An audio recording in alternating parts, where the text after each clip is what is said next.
tenders. That's what these bad boys are. And save them for ramen. Got some top ramen at that bad boy. Mix it together, some eggs. That's my dinner.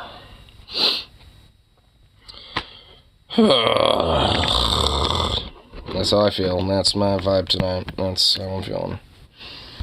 Yeah, fucking yeah, man. Ugh.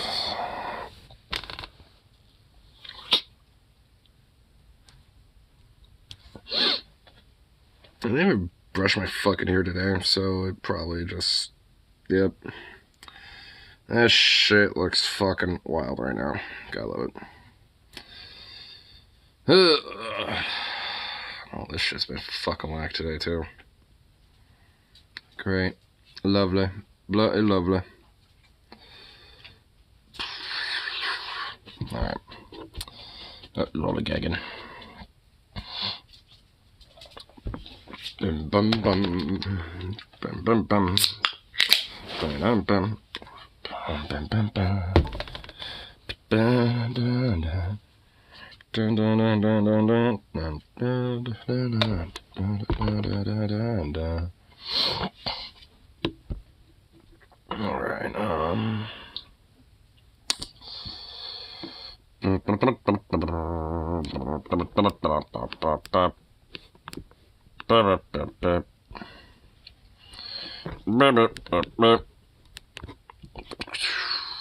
just find the tool and see what type of little thing we got. There we go.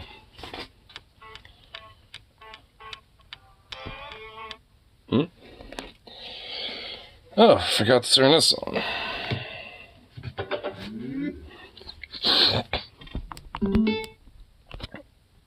Oops. There we go.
Alright.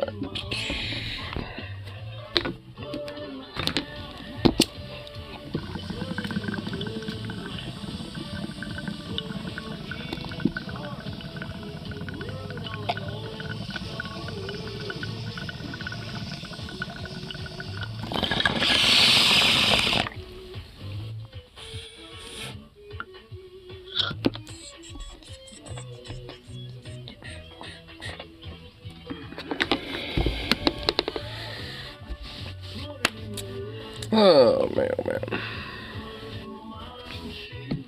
Well, no, at least we have some interesting stuff that we could look at for the evening. I noticed that there's like this really heated thing about like Crystal Ball and RFK Jr., and I definitely think that would be kind of fun to look at. Mostly just to make fun of RFK, if anything. Still want to look at that crazy Argentina shit. See what absurdity and derailment's going on with that. Oh, there we go. Good doggo. Good doggo. How you doing, buddy? Do a little thing.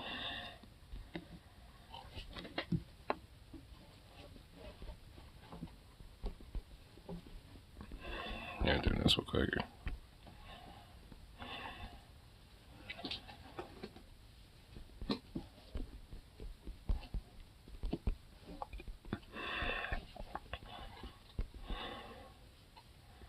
Doing this real quick to see his message that I want to respond to, buddy.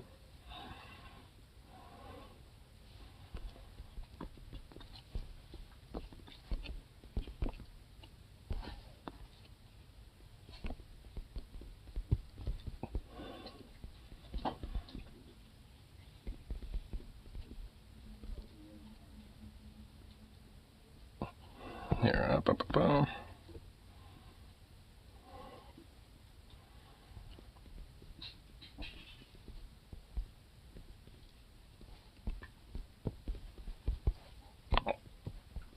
there we go.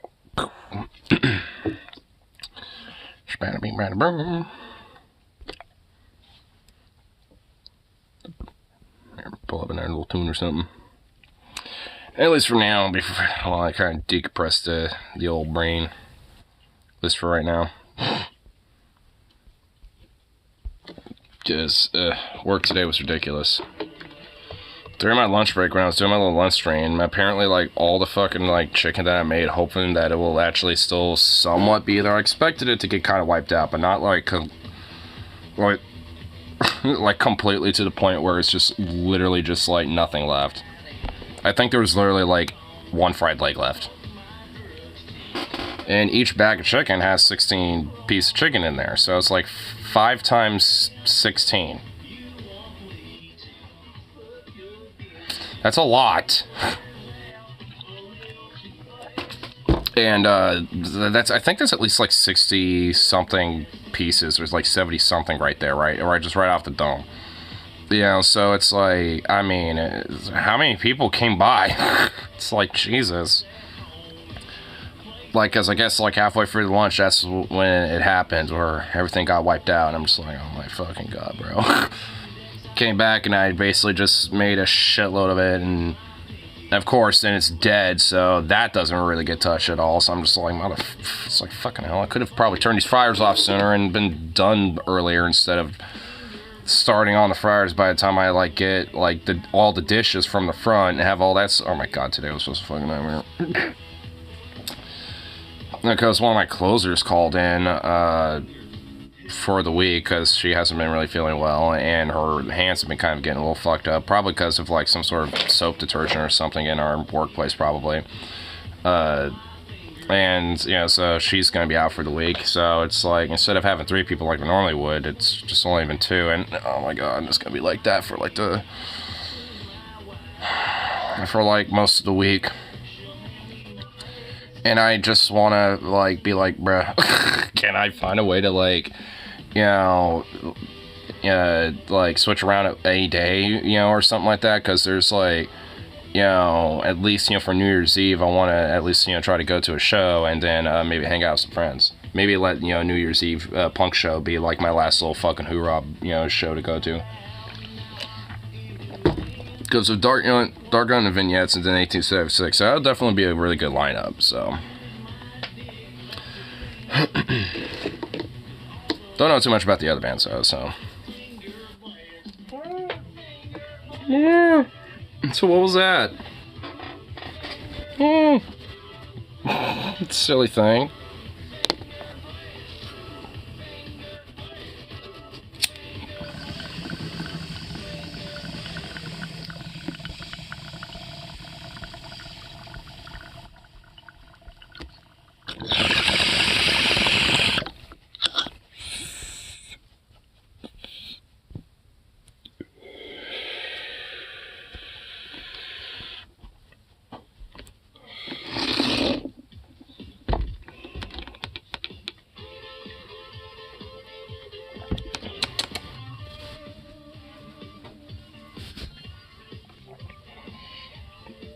I see you gearing up for a bark. Don't be doing that.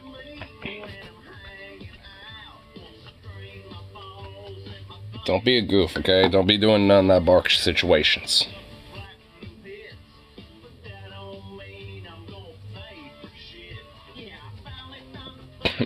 Goofball dog.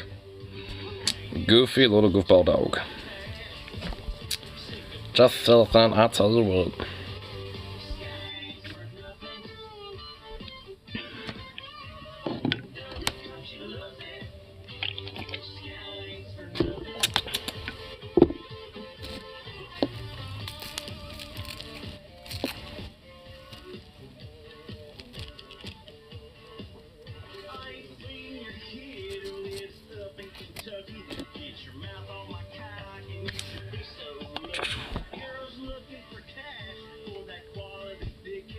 see what little things I can, have set up for our little roster for tonight.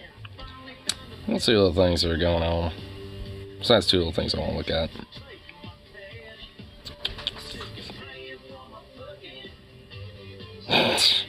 Law deems illegal immigration a state crime in Texas. Like, I mean, I love that. Like, it's already, like, in the name, and it's already on a federal level illegal and all this other bullshit. So it's like, why add, like, extra bullshit with, like, a state? Oh my god. It's just fucking dumb. Dog, okay, hold on, I know. You got an empty food bowl over there. I'm a neglectful bastard. Yes, indeed. I neglect to fight you because I'm a jackass. I know. Whoa, okay, too much. I did not mean for that much shit to get in there. Fucking Christ. Okay. Well, that's one way to do it, I guess. Just put that over there. Hold on, bro. Damn. Man, you really are not capable of being patient, are you? Alright, here you go.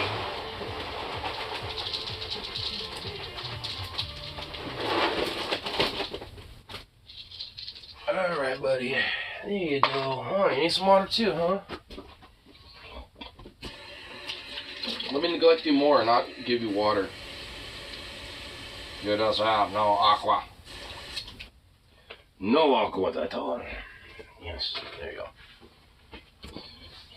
Fucking little silly goof. Silly little goof.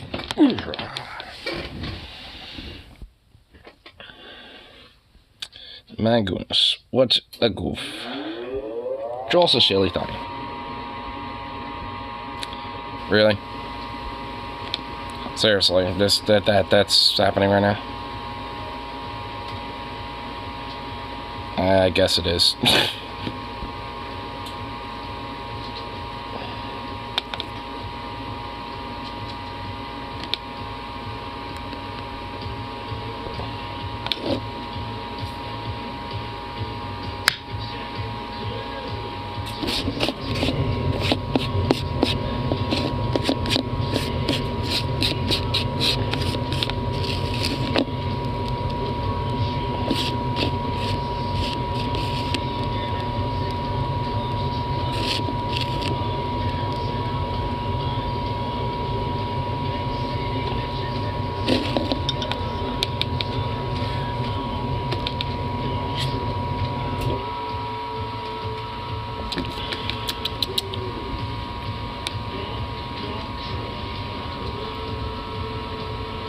Yeah, let's see. What other little things are happening on? Alec Baldwin clashes with pro-Palestinian protesters. Either it's a slow news day or there must be just a lot of weird shit happening. Alec Baldwin, like, dude, you already have a bad rap with fucking murdering somebody. Or at least a manslaughter, but considering that you're trying to deny it at this point, being like, oh, I didn't shoot her, even though you literally did, like, now you're a fucking murderer, so fuck you. Like, I mean, no one likes you, Baldwin, and now you're doing this, really? Oh my fucking god. What a goddamn goofball, dude. Dude is just fucking absurd. Like, does he really honestly think he's gonna, like, win some hearts and minds? When most people don't... don't really like, the abhorrent, like, fucking war crimes going on and shit. Like, what a fucking idiot. I'm sure you might find, like, a few people where he's gonna be like, oh, yeah, well, he's actually, I guess, good now. But I just hope not. I really just hope that no one, looks at him being like, oh, well, this is redeemable about you now. As it really ain't. I mean, especially considering, like, he is overtly just being like, no, I did not, cause any fucking, like, like, I'm basically like the dude that, that's gonna deny accidentally shooting someone and killing them. Like, I mean, if he owned up to it and, like, said, yeah, I fucked up and I, was, and I was irresponsible and, and I should have, known better. Like, if he owned up to it, I honestly would have some respect for him a little bit, being like, all right, he's owning up to his actions and is holding himself to account. But no, literally the exact opposite. So it's like, man, it's like, fuck that dude. It's like, fuck that guy. It's like, ooh, this idea of just like, here, if I clash with Palestinian protesters and shit, then obviously that'll win, you know, a lot of public back over after whacking somebody. Being an irresponsible jackass when it comes to, you know, your usage of firearms. Fucking dingbat, dude. People are just fucking like, I mean, a lot of these, like, you know, Zionist apps are just really, like, just scummy piece of shit, but, like, fucking Baldwin's just like that, like, a whole nother level. What was this? Pope calls Israel's attack on Gaza civilians terrorism. Woke Pope, dude. Woke Pope. I actually want to... Does he actually say anything about this? I want to hear the woke Pope. Man, Streamlabs is dumb. Somehow, I guess, like, you know, trying to, like, have YouTube cooperate cost Streamlabs to just, like, take a shit. So, whatever. Gotta love it. Gotta love it. At least it's more near the beginning, or, like, you know, people haven't really filed in yet, so, you know, I guess better now than later. So, here, let me try to find that video now. Where to go to the woke Pope? Is YouTube seriously... It's like, come on, I just fixed your ass and now you don't want to. YouTube, you're making me nervous with how Streamlabs is. Like, don't make me nervous, YouTube. Fuck. Important story. And, you know, I don't want to oversell it, but this is an important step, I think. I don't know how this works enough to know that whether this can be walked back by the next pope. But Pope Francis today. Well, I mean, arguably back in the day, it probably was really easy for a pope to walk back, you know, previous popes, like edicts or claims and shit. Nowadays, I'm sure it's a little bit more difficult because, like, a lot of, you know, edicts of popes tend to kind of, you know, stay pretty consistent, you know, at this point. So, I mean, yeah, it's not all the time. I mean, I don't know much about Catholic fucking history when it comes to popes and shit, so I don't know, but I'd imagine that, you know, that stuff tends to stay consistent even despite what previous popes might have said. 10 a.m. Said that Catholics has allowed, I guess he presents an edict, sort of like when Ben Shapiro does about who constitutes a good Jew, allowing priests, Catholic priests, to bless couples in same-sex relationships. This is not marrying them. Woke Pope. Woke Pope. I mean, he's recognizing, like, you know, same-sex unions and shit when it comes to partnerships. I mean, yes, it's not marriage, but definitely a step in the right direction. He's definitely been a lot more friendly to gay people and the LGBT in comparison to previous popes in the past. But, I mean, I don't really think this is, like, you know, necessarily reflective of the church itself. I think it's just reflective of him. Like, I mean, because most of the church is certainly not pro-queer at all. Like, so I don't really think, you know, his edict about it doesn't really mean much, because, you know, some Catholic churches will just simply be like, nah, how about no? It's a slippery slope. It's a slippery slope. The Vatican had long said it could not bless same-sex couples because it would undermine church doctrine that marriage is only between a man and a woman. So I guess presumably the priest comes up and says, you know, bless you, in the same way that they would for a male and female marriage.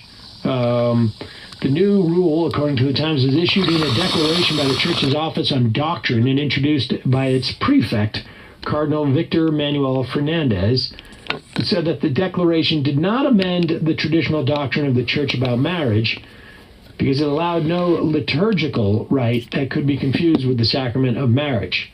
Oh my god, dude, this religious foo-foo bullshit is so stupid. Just let gays get married. Like, let your gay Catholics get married, for fuck's sake. Like, I mean, good lord. I mean, that's just how I feel about it. I mean, I guess it's better than them being like, fuck you gays. But still, this is just ridiculous. He said it's pretty... Seems kind of obvious. Like the people that were objecting to it were maybe being a little bit too cautious. Like, it's not marriage. It's not marriage, but it is a recognition of the relationship between these two people. That one can understand the possibility of blessing couples in irregular situations and same-sex couples without officially validating their status or changing in any way the church's perennial teaching on marriage. It doesn't officially validate their status, but it sort of unofficially validates their status. Which is very much in keeping with what this Pope Francis has been kind of doing, right? Gesturing towards more acceptance of gay people, gesturing towards more acceptance of... Is this like a mistitling or something? Oh, no. Okay, they get to it. I was just like, why do they keep talking about this instead of, like, the other thing? I'm like, oh, okay, I guess they're leading up to it. So, yeah. Trying to call for and use his platform to call for a ceasefire for a while now, but now, it's directly a Christians who have been killed. Oh my god, dude, this guy's like chin line drops lower than his fucking neckline, dude. Holy shit, like his chin has become the neck. Continue 1 second from Gaza. What? Go ahead, Bradley. Just play it. I'll move it. We just want to get this up. Molto gravi e dolorose. Civili inermi. Unarmed civilians are the target of bombings. Go ahead. Sono oggetto di bombardamenti e And spari. gunfire. E questo è avvenuto This has even happened persino all'interno within the del compound of the complesso Holy Family parrocchiale Parish, della Santa Famiglia, dove non where si there are no sono terrorists. terroristi, ma famiglie, Only bambini, families, children, persone people who are malate sick and con have disabilities. disabilità, suore, And nuns.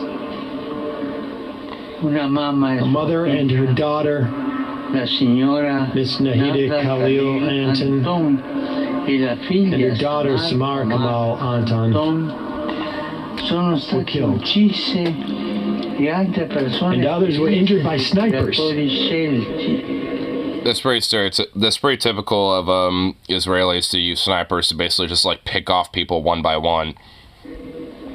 Mentre As andavano they in walked bagno. to the bathroom. È stata danneggiata The house of the la sisters' casa mother, delle sorelle Teresa, di was Madre damaged. Teresa, colpito And their generator il loro was hit. generatore. Qualcuno dice Some say this is terrorism. This is war. è la guerra.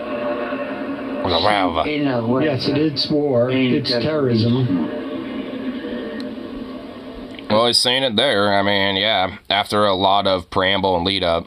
But yeah, it's like, yes, what's going on here is like war and terrorism and shit. Because that's what it is. It is terrorism. That God stops wars, Fa cessare le guerre, rompe le breaks the armi bow, e spezza le splinters the lanze. spear. Preghiamo il Let us Signore. pray to the Lord for peace. So that is him calling the IDF's actions there terrorism. The actions of... Which that shit's pretty, clear. I mean, he's making it pretty obvious, but... I mean, one thing I've noticed is that it seems like, he, unequivocally calls for it, like, after it seems like, Catholics, get hurt and shit, in Israel and stuff. Which the thing is, Israelis and Zionists, find Christians and Catholics detestable when they happen to visit them. Like, I've seen a lot of videos of, like, hyper-Zionistic, Israelis that will walk by, like, Christians and shit and, like, spit at them, fucking assault them, chuck rocks at them, and be like, hey, fuck you, get out of our land, this is our land, you're inferior to us, fuck you, and shit like that. Like, I mean, it's not exactly unusual for them to do that. Which also, for me, makes me wonder how in the, stupid fuckity fuck do these, hyper-evangelical Zionistic Christians look at them and be like, oh, yes, we are totally okay with you, when, these Zionistic Jews and shit and these Zionistic Israelis literally look down on them as inferior. It's like, they don't give a fuck about you guys. So it's like, I mean, why in the fuck support that? Why defend them? Like, it's just support war crimes and genocide. That's just what's happening. I mean, there really is just no way to beat around the bush with it. I mean, and like anyone to be able to like, you know, stare directly at shit like that and just be like, oh yes, this is totally acceptable. I mean, I really don't know. It's like, what the fuck? They're just delusional at that point.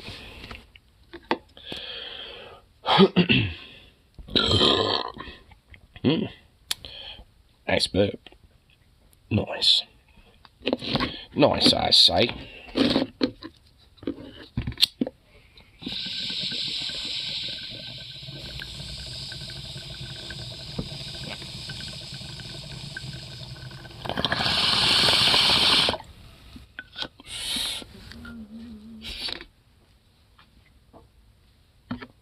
Little grunt.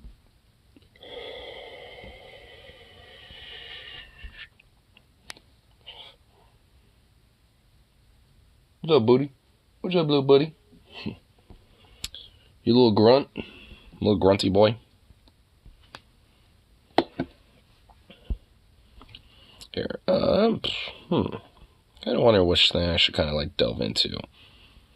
Weird Argentinian freak or smart game stuff, or see what other little things are happening here.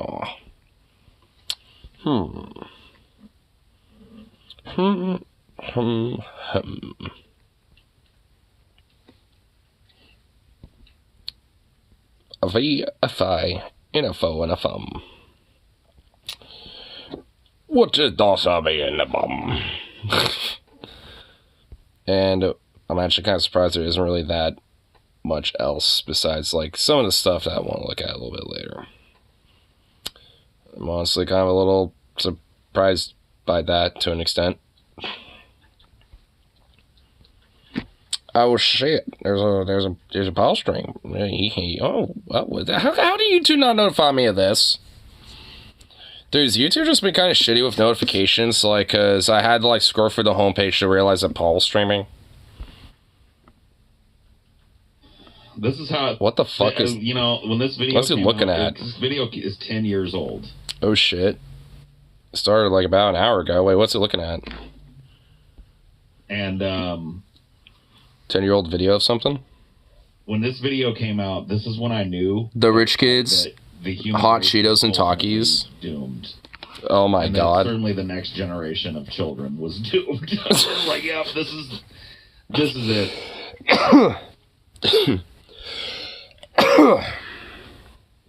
I feel like I'm allergic to whatever this is. This is it, dude. This is the harbinger. Is it gonna play it? What is it?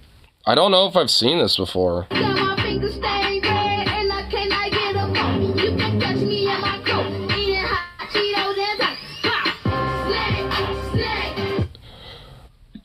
They were doing that slay shit back then?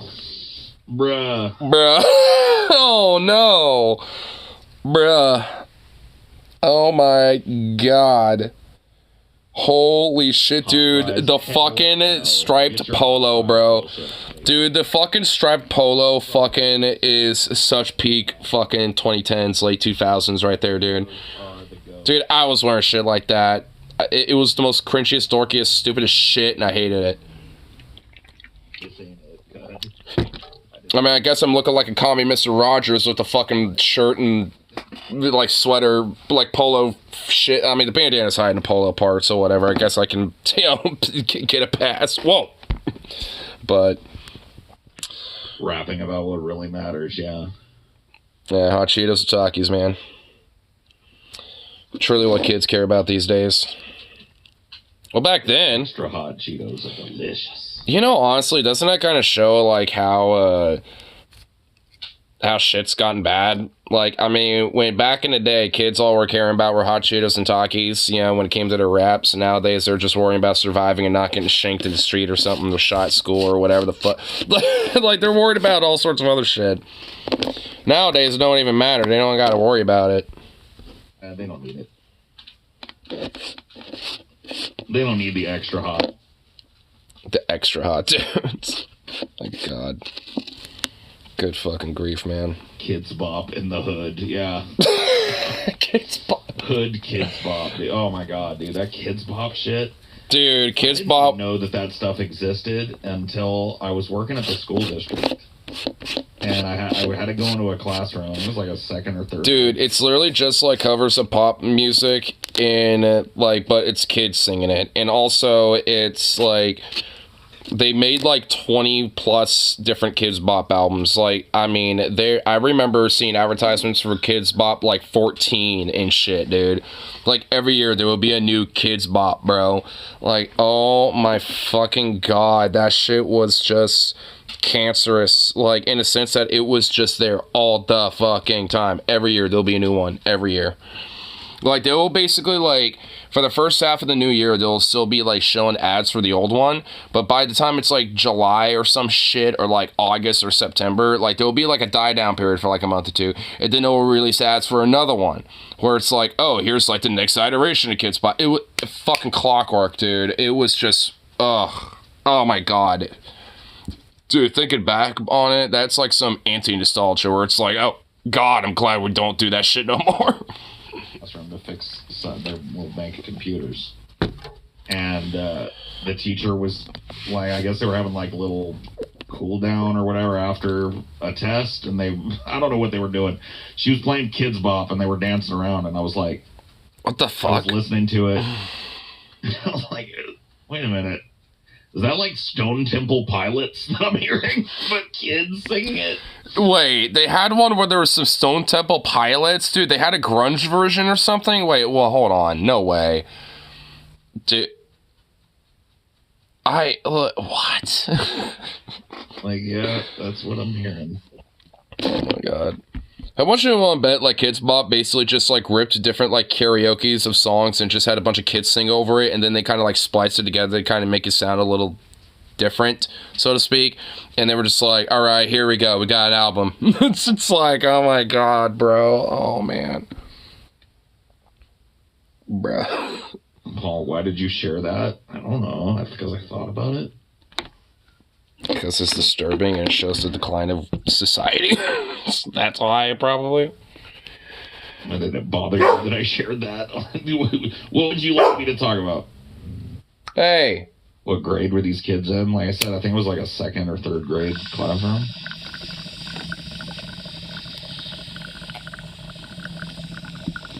So, yeah.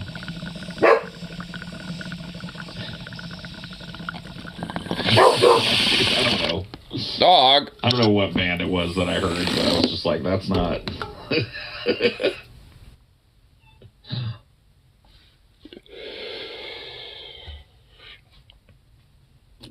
Politics and food. Paul's two things, yeah. Two things I care most about. Politics and food. That's like the only thing to really truly care about. Music, politics, and food. For me, I would add the music part, but everything else is like, yeah. Good shit right there, I tell you what. It's good stuff. Hi, pup. What's up? Never heard Kids Bop and you like it that way? That person is very fortunate. I was unfortunate to have to listen to that shit. And the advertisements, too. I'm honestly kind of curious. How long did that shit really go for, you know? I'm honestly curious. I'll take this down really quick. I want to see, dude. I want to see. How long did this Kids Bop shit go on for? Is it still a thing?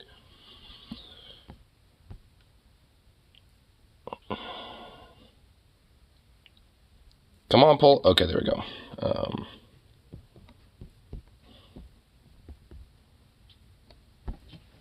Musical group. Members? Wait, there's like members of, like, who would be the members?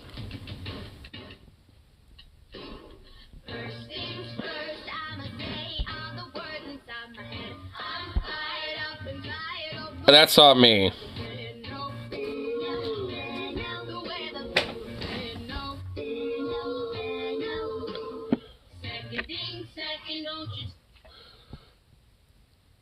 Imagine Dragons, dude. Imagine Dragons, but Kids Bop, dude. Imagine Dragons couldn't get worse. Oh my god, this dude. Oh my god, look at that kid. Oh my god. Look, oh man. Oh no, I just saw that kid and now the middle school bully in me just immediately want to come out, bro. Oh my god, dude. I mean, yo, what, like, yo, look, I mean, like, I'm woke as much as the next guy, but holy shit, that just made me, like, anti-woke for, like, half a second there. Like, I became, like, an anti-woke, like, oh, God, there's some woke. Like, you know, fuck conservative for, like, half a second when I saw that. Like, oh, my...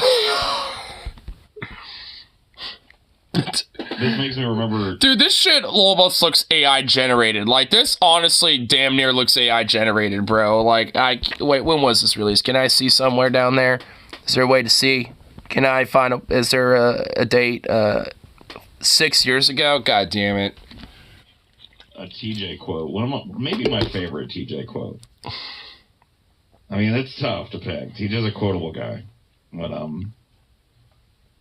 TJ said, "There's nothing more wretched in the world than the sound of a child singing." Dude, I know exactly where that came from too. I'm pretty sure that was the 8-hour gauntlet. Well, not gauntlet. It was like the 8-hour like mega show. You know, and they looked at like old ass advertisements from like the 50s to like the 90s or some shit. And one of them had, like, you know, a bunch of kids singing, and he was like, oh my God, there's nothing more terrible than this, and more wretched than the sound of a singing child. And oh my God, it was like the most hilarious thing just out of nowhere. I can't even get through it without laughing. That's gotta be one of my favorite things that a human being has ever said right there. There's nothing more wretched than the sound of a singing child. I mean, to be fair, not necessarily wrong. TJ was so right. Tell me what you think that I could be. I'm the one that... I like how this honestly really did distract me, because I was like, I was on Zigu Gauds. Like, see, I'm like right here, ready to go on their fucking Wikipedia, wherever the fuck it is. 2022 to present? Wait a minute, wait, what the fuck? The 6th generation? There are 6 generations of these fucking things. Like, oh my God.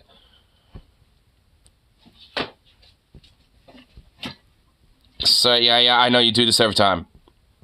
Oh my God, Wikipedia, holy shit, I love you, I get it. I'm broke, I'm broke too, Wikipedia, like, I mean, come on.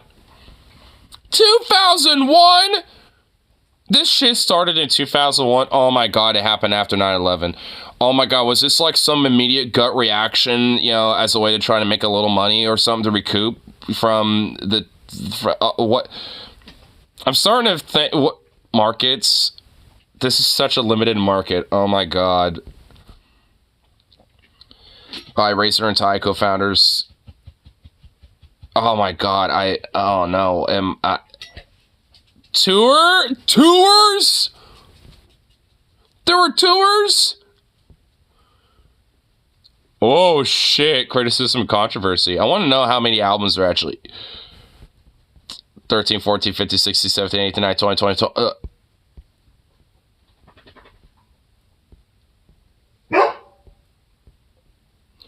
There are 40 of them. There are 40 of these fucking things.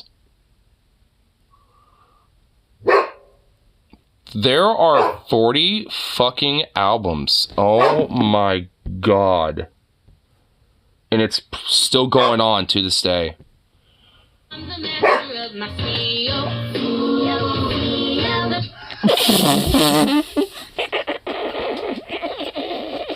It sounded like a bunch of chipmunks.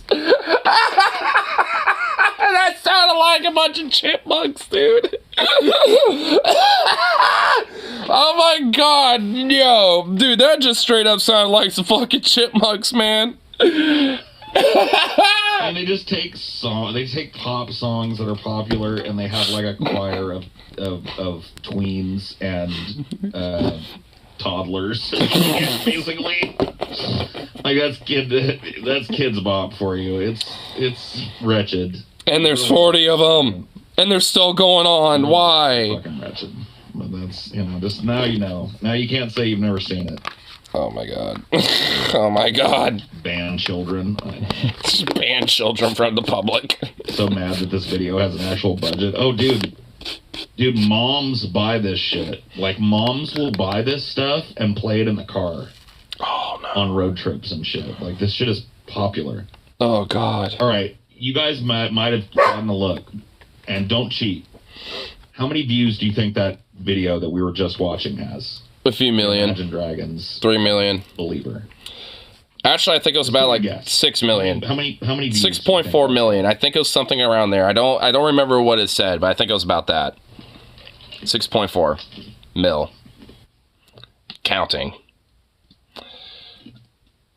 Am I at least near the ballpark? And maybe it's 8 million too, even 8.4 Most mil. of you are way under. What is it? I want to know that As answer. of today, the video has 211 million views. 7K. Good guess, bro. 200 million views?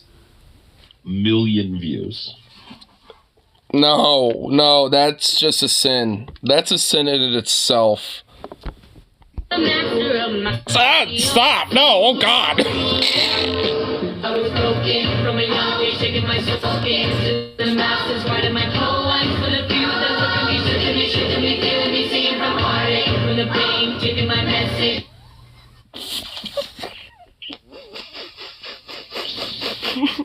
I love that I can just bring it up at any time and torture you guys with it. Fuck you! Oh my God, that's so bad. That's just awful. I should do that too now. I should just like, all right, we're doing it. Bob existing. Oh my God. That is just bad. That just kind of really left a sour taste in my mouth, to be honest. Illuminati Kids Bob. Yeah. I mean, bruh. Dude, can you imagine that, like, the aliens are able to intercept one little chunk of a transmission on the internet, and this is the video that somebody was watching? You know, like, Dude, those aliens will just be like, nope, we're out of this bitch. They have worshipped the youth. It is now immediate degradation of their society. why are there juveniles dressed in such costumes? And what is this cacophony coming from their vocal units? And why do they look and act as if they operate and run society?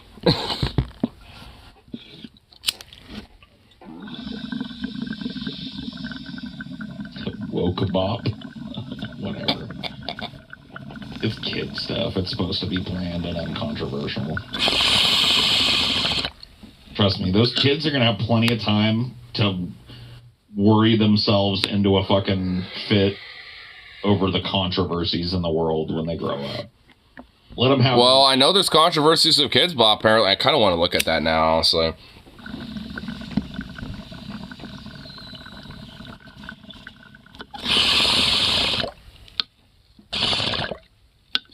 Because obviously there are. Dude, after this cacophony... Oh, wait a minute. Dude, they've released these albums even within the same year? Oh my fucking God. Okay, holy shit. 3 months preceding the release.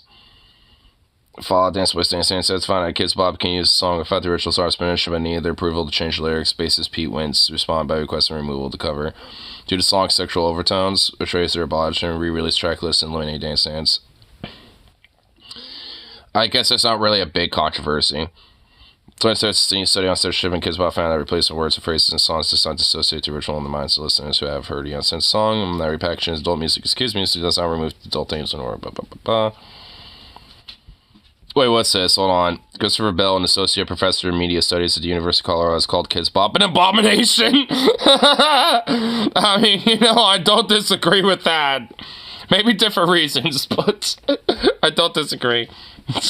Because it censors language, but not content, altering specific words about changing or obscuring the underlying tone meaning. Explain, I don't need to sanitize version of Gazpacho. I need 8-year-olds to not singing Gazpacho because that song is super dirty, and Kids Bop doesn't always make the distinction.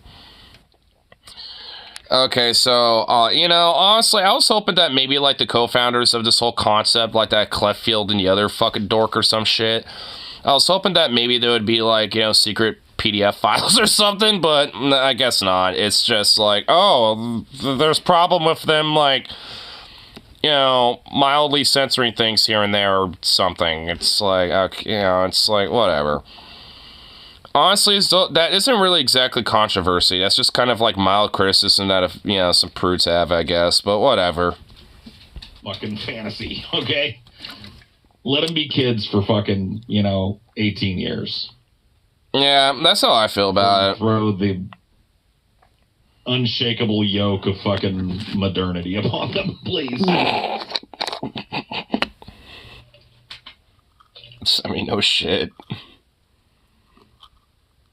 Come here. It's woke because there are girls and skin colors. Oh, I love how that's happened, dude. I love how the woke criticism has finally, because like what I find with these kinds of like, and let's make no bones about it, a lot of the opposition to wokeness is just racism. It is. It's just people like, exercising. I mean, frankly, if you really want to like, like really extrapolate it, it's honestly just broadly, fundamentally, just bigotry. It's just like hateful bigotry, and that's just what it is. Like, I mean, there isn't really, like, any, like, other, element to it besides just that, and racism is a part of that. Internal idea about what they have, an idea that they have about the place of women and queer people and people of color in society, and they don't like to see it being subverted. And so now, woke just means you put a black person in your movie. There's a gay person in your film or video game. Level of absurdity. Someone has like a BLM pin on their fucking backpack, which unironically there was some of that shit with that Across the Spider-Verse movie or Into the Spider-Verse or whichever Spider-Verse movie the second one was. Like as Miles Morales on his backpack at one of the scenes where he's in school or whatever the hell, he has a BLM pin, that is not even noticeable. I noticed it when I watched it because I was like, looking at him as character, I looked on his backpack because I noticed there was some stuff on there. I'm like, oh, what's all the little, like, things on his backpack, show? And one of them was a BLM pin. I'm just like, okay. I was just like, all right, whatever. I didn't even really, like, think cool or, like, or anything. I was like, cool, whatever. I guess maybe I did think cool, but more or less just a neutral. It's like, all right. It gives a little extra character to him, honestly. And if anything, like, gives a little character to what he's wearing. I mean, honestly, like, what kid doesn't put, like, pins and patches or whatever the hell on their backpack or some shit? I mean, look at me. I got fucking pins all over my fucking coat, for fuck's sake, right? Like, who doesn't put pins on shit? It's fun. Where something has gone woke just because they put a black person in a movie, It's like, all right, whatever.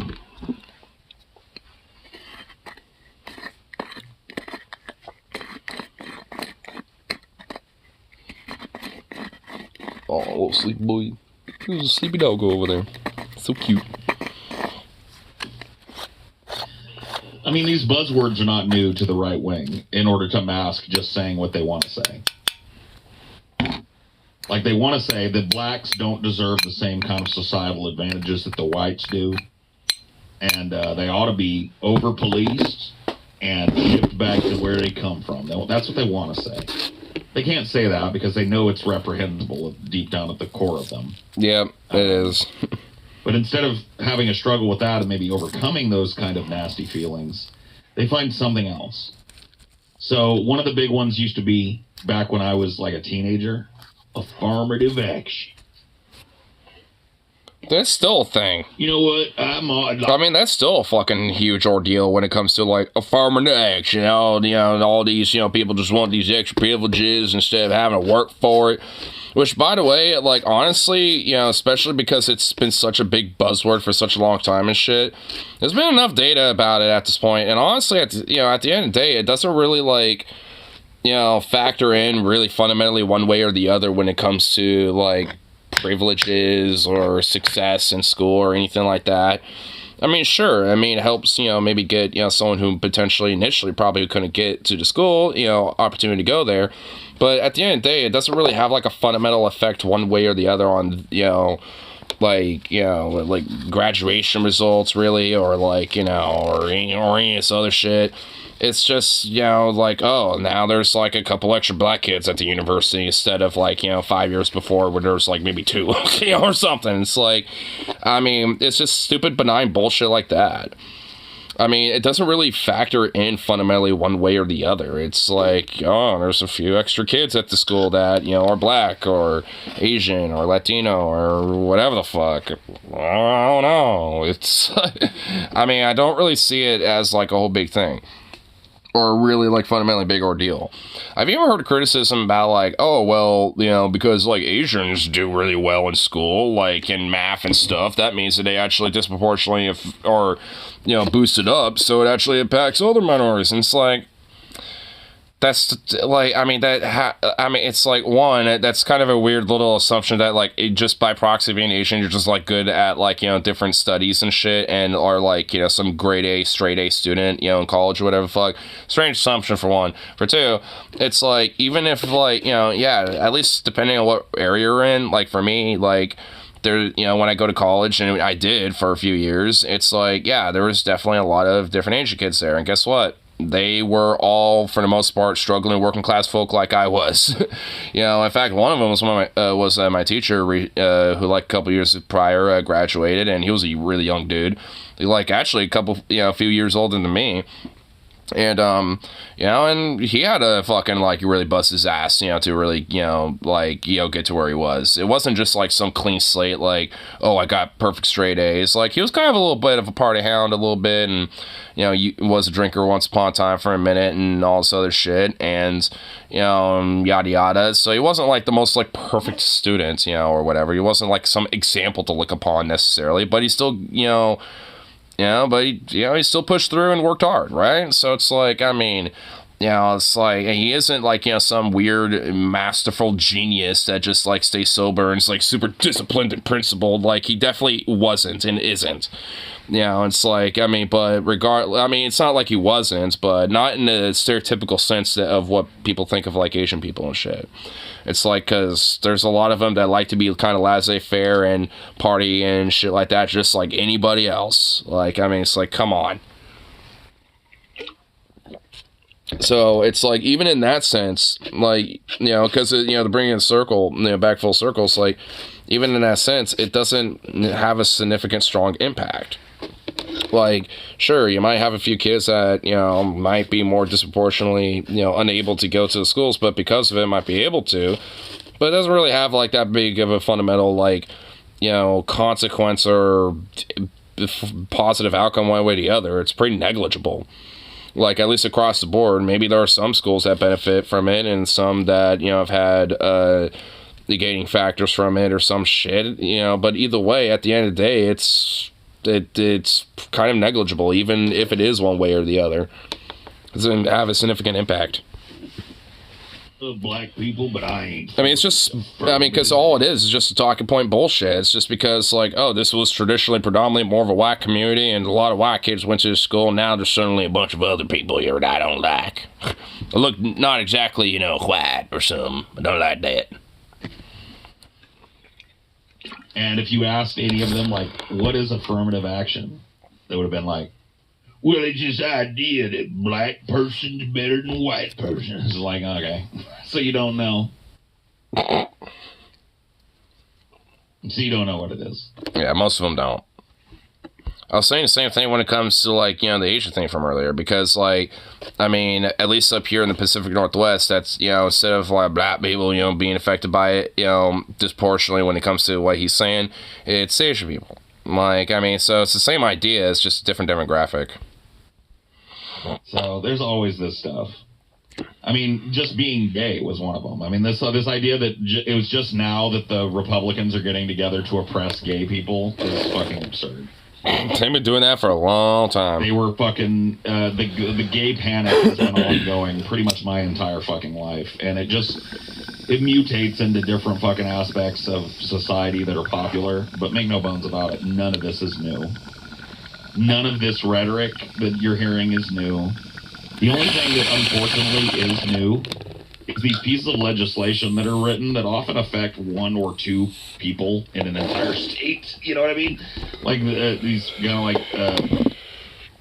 trans sports bills in states where there's one or maybe two trans athletes even alive and competing. You know what I mean? I remember that one like teenage like hockey player who was like trying to set up like a whole sports league, like a women hockey league or some shit, and like the entire state of Kentucky was just like, nope, us as legislators are gonna prohibit that because that's bullshit. It's just like, what the fuck, dude? These drag bans or whatever, as if drag is the same thing as being trans. Hint, it isn't. It also shows the ignorance and the fucking like stupidity of like conservatives with their bigotry, because they basically look at drag queens and trans people as essentially the same thing, despite the fact that they're fundamentally like totally different things entirely. And being a drag queen or a drag king is totally different in comparison to being trans. Like it's kind of baffling that it has to be explained, but there obviously is a very major distinction. Being trans is not cross-dressing. So anyway, it just goes to show you, the boogeyman's name has to change because people get sick of hearing it. But when woke is over, it'll be something else. They'll have another reason why you just being openly gay is destroying the lives and minds of children. I mean, really, back in my childhood in the 80s, it was Satan, the Satanic Panic. So it was, this is Satanism. And that's that was a major thing, especially when it came to queer folk as well. And when it came to like anything that was like nonconformist, like punks, metalheads, queer people, it was across the board. I mean, because like, it was, basically, elements of the spiritual warfare between Satan and God or whatever the fuck. They kind of come back with these Trumpists and shit. Luciferian Satan cult or whatever the fuck. It is back. Like, the whole Satanic Panic has come back because a lot of, especially the more QAnon or Trump types, have essentially like mentioned that, like the left and the wokeness is like demonic and it's like a spiritual warfare and shit. Like, it's been especially more of a growing talking point more and more by these fucking weirdos. And honestly, I bet like the whole like spiritual warfare trope is going to come back. It already has. But I mean, way more in the sense of a national mainstream thing. Thinking like, there's like some stronger spiritual warfare of like, where the nefarious, like, Luciferian, leftist, queers and shit like that are like, trying to take down like, like civil, holy, Western, society or whatever the fuck. I mean, it's just shit like that. So that was the big. I mean, eventually they're going to change it. I honestly, I'm willing to predict that they're going to, change from, saying this is woke to like, this is like a, this is an example of spiritual warfare again. Like, they're just going to start, talking about crazy spiritual warfare, and that's going to start becoming more of a talking point. Like the religiosity element's going to come back to the forefront. I was young. It's already gearing up for it anyway. So that's my prediction. 4 double-digit years. It was, everything was the devil.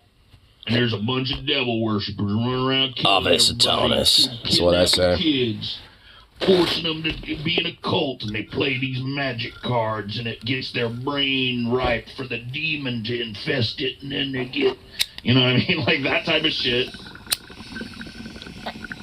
But it was used to oppress the same people. It was counterculture that was satanic. And so it was used to oppress black people, brown people, gay, lesbian, trans people.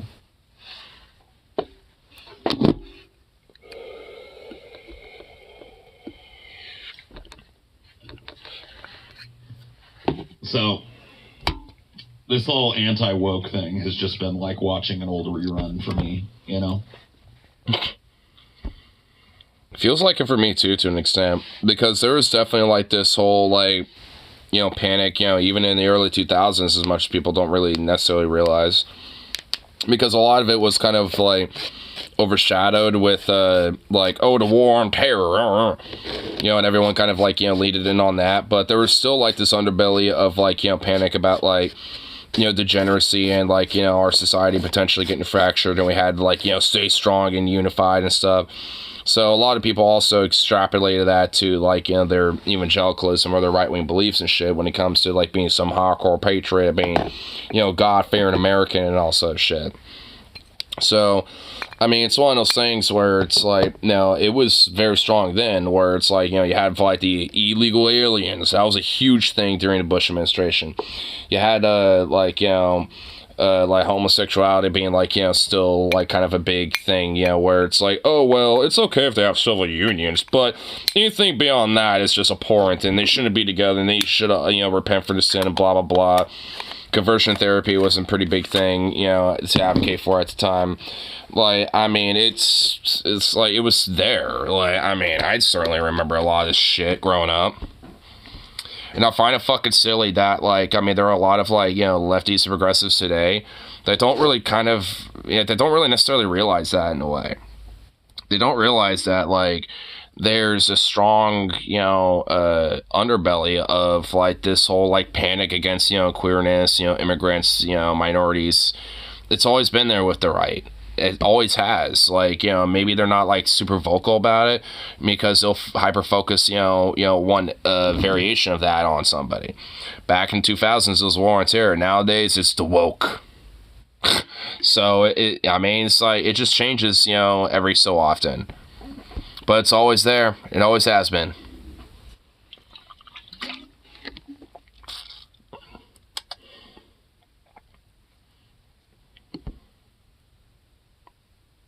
Did Paul go silent? Crowd control to Major Paul. Like Carlin said, if we outlaw religion, these problems would go away in 2 to 3 generations. I don't know if I agree with Carlin on that, but I do think that having more restrictions on religion, particularly just making them non-tax exempt, I think would solve a lot of the problems. They definitely need to be taxed, like, and also on top of that, at least heavily restricted when it comes to like expression and like, you know, public offices and government and schools and shit.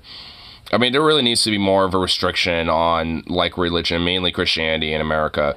Like, cause like, I mean, this whole conditioning of like, oh, we're the victims, it's just fucking silly. They've never been the fucking victims in any of these fucking situations. In America, they have never, ever, once in their goddamn life, have ever been the fucking victims. If anything, they fought against each other in a lot of ways. Like, you had the abolitionist movement and the anti-abolitionists and, you know, pro-slavers and shit that, you know, would use God and, you know, for their arguments and shit on either side. So it's like you had like these hyper-Christians fighting against each other even. Like, I mean, they, in a way, they will victimize themselves, you know, before they, you know, like somebody else does. At least in America. So it's just like, I mean, it's fucking absurd. It's ridiculous. Like this idea that like, you know, that they're like, you know, somehow like a victim of like, you know, of society or the government or like, you know, or some individual even. It's just, to me, it's comical. I guess maybe not the individual aspect as much. I mean, sure, maybe somebody out of nowhere who just really hates Christians and notices a cross on someone's neck or some shit as like a chain or whatever, you know, just punch them in the face, you know, just on that virtue. You know, sure. But the thing is, how often is that honestly happening? Like, realistically, let's really be fucking honest with that. Like, who's just, like, you know, assaulting Christians on the street just for the fact that they're Christian? Because they would have to start punching practically fucking everybody that they see. Like, it's just one of those things where it isn't happening. It would be a less attractive grift for people if the income of the church had to be taxed. And, yeah. I think that would significantly cut down the amount of grifters doing it. Especially if they have high taxes, which they should. They should be taxed a shitload. Like, churches at a very minimal, like, should be taxed at least at, like, 40%. At the minimal. Like, I mean, and, like, after a certain amount of, like, you know, when it comes to, like, an income, then they get taxed by, like, you know, 10% for, like, each, like, $100,000 or whatever the fuck, as far as I'm concerned. Up until it's at least $1 million, then it's 90%, and then it goes up like by a percent every fucking like million, and at that point. Because it's just fucking ridiculous and insane with like how much money, especially these mega churches, just rake in. And, they fundamentally should be heavily fucking taxed. And if that means they have to kind of cut down a little bit and blah, blah, blah, then, suck a dick. It's like maybe you should, like, cut down on your services and cut down on your fucking, size and, like start, just like downsizing. It's like, yeah, maybe that should happen. Like, you don't need to be such a gigantic fucking, huge mega church and some, like, mega cult that's just, like, out in the, off the side of a highway with, like, 8 parking lots, for, like, thousands of fucking, goofs that you fucking swindle. Like, give me a break. Like, they absolutely deserve to, be taxed, at, like, 40% at the minimal for just on the virtue of having a church. And then, for, like, just at least up until $1 million, like, being taxed, like by like, 5 or 10%, like, for every like 100,000 or some shit. Cause like, just fuck that. Like, I mean, they shouldn't be able to have like that amount of an ability to just like, run away with the money and shit. You're gonna have to get out of this fucking crazy incel phase you're in, dude, because it's really super fucking cringe. Wait, what? Jason, you're gonna have to get out of this fucking crazy... Man, it's like 20 minutes back, so the chat won't show it, but what the fuck did he say? Phase you're in, dude, because it's really super fucking cringe. I know where you're from. You grew up around people of color, dude. Don't act like you live in some kind of fucking white enclave. Alright, bro? Exactly where you live. Uh-oh. The town you grew up in. And it's a multicultural fucking town in a multicultural area. Wonder what he said now. Like, oh boy. What do you mean it's not your culture? You grew up around a gang of Asian people, a gang of fucking black people, a gang of white people, like the area. And also, like, who gives a fuck if it's like quote unquote your culture or not?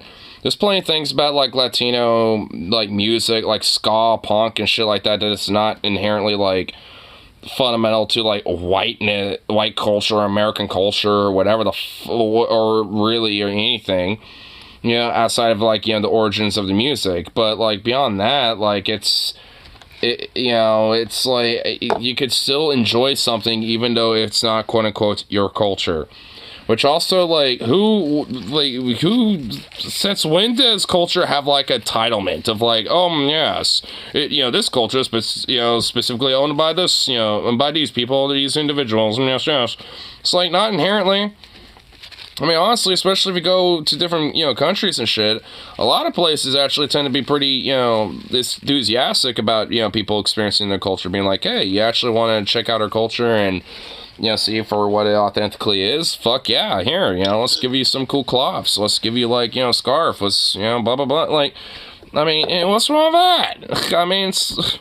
Multicultural. So what is this culture you speak of? Are you talking about the Viking culture? So has your family preserved the traditions of the ancient Vikings? Or are you talking about, like, carving a walrus tusk into a dagger? I mean, considering that I'm... Nordic to an extent, like, yeah, my answer is absolutely 100%, I've, like, kept the traditions of the old Vikings, yes. What culture are you talking about, bro? Your culture is American culture, and America is a fucking multicultural country. That's the point. This is what, exactly, shocker, wow. Jason, what a fucking goober.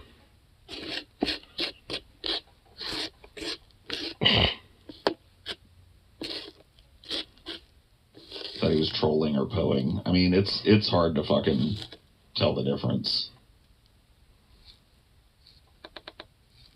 I mean, knowing his buddy Jason is probably... most cities in the United States being are serious. Multicultural.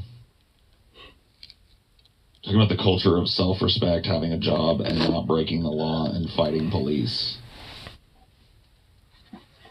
Fighting police. I got a job, but hey, I get into some good trouble and fight the cops sometimes. You know, you gotta fight for your rights, bitch. Like, what is he trying to fucking infer with this? Outside of some weird, like, 1350 racist, jingoistic bullshit. Makes you think that most black people are out there doing those things. Arguably, it's a lot of white folks that tend to do shit like black that. People aren't just working their jobs and trying to get by and not breaking the law. Do you think that most black people are out, like... I guarantee you he would say yes unironically. Right now or He'd be like, something? yeah, that's just Like, what where do you they get this idea do. that most black people are running around in the streets stealing and shit. Yeah, actually, yeah. This is a troll, I know. It's starting to smell like one, but I know Jason gets these fucking wild, edgy ideas in his fucking head.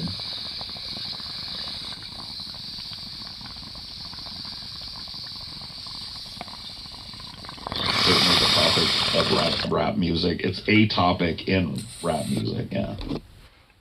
Which is why you don't participate. What kind of music do you participate in? Don't say rock and roll. Don't say you listen to any kind of rock and roll. Dude, Jason is really gonna mention this about music. Dude, yeah, especially if rock and roll. Dude, rock and roll is full of fucking outlaw, like, you know, bullshit. Like, rockabilly, like, I mean, you know, like, what, like, Motorhead to fucking, you know, like, I mean, it's like, come on. I mean, seriously. I mean, like, with blues, with, like, you know, at least with outlaw country specifically as a genre, like, the punk, metal, like, I mean... it's like, that'd be a bold fucking thing to say. Violence and debauchery and rock and roll. Disrespect for the cops. So what is it that you listen to? I mean, honestly, outside of bootlickers, I mean, who really honestly respects cops? Because I sure shit don't. But what kind of music do you think comports with your culture? Yeah, you better not say any kind of fucking rock band, bro. Okay, yeah, you listen to nothing but classical music. Oh my god. Gotcha. No, he doesn't. No one just listens to classical music. I mean, nobody. That's just some silly bullshit. Like, what?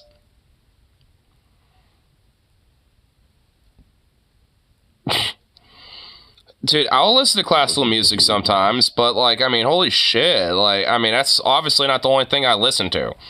Like, my main shit's, like, you know, fucking, you know, like, rock, metal, punk, and, like, you know, at least specifically outlaw country shit. Or I guess, you know, like, cowpunk, too. Like, country, punk type of music, blend, fusion and shit. Like, I mean, it's like those are my things right there for the most part. But, like, shit, I'll listen to just about anything. I mean, I like classical, too. But, I mean, no one just listens to that. You would have to be a fucking weirdo to be just only listening to classical music.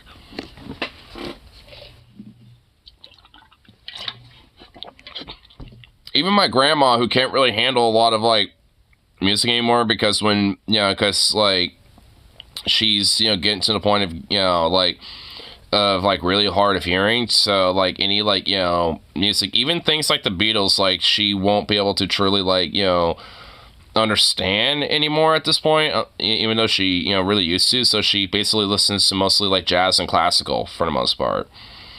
Like, classical, but also, shocker, like I just said, jazz, or, you know, some other music that's mostly instrumental stuff, so it's, you know, easier on her ears. But even then, ain't just only listen to classical. If you didn't say that, I know. Well, that because I know Jason. So Jason likes all of his dad's rock music and shit.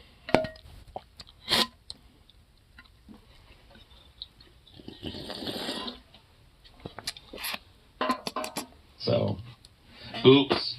I thought your culture was like a law-abiding culture, though.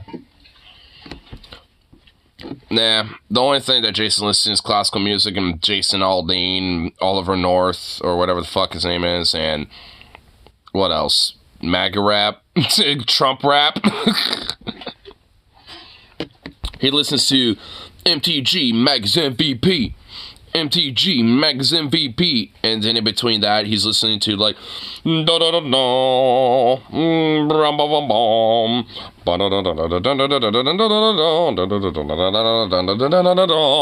It's like he's listening, he's going, you know, he's doing both at once.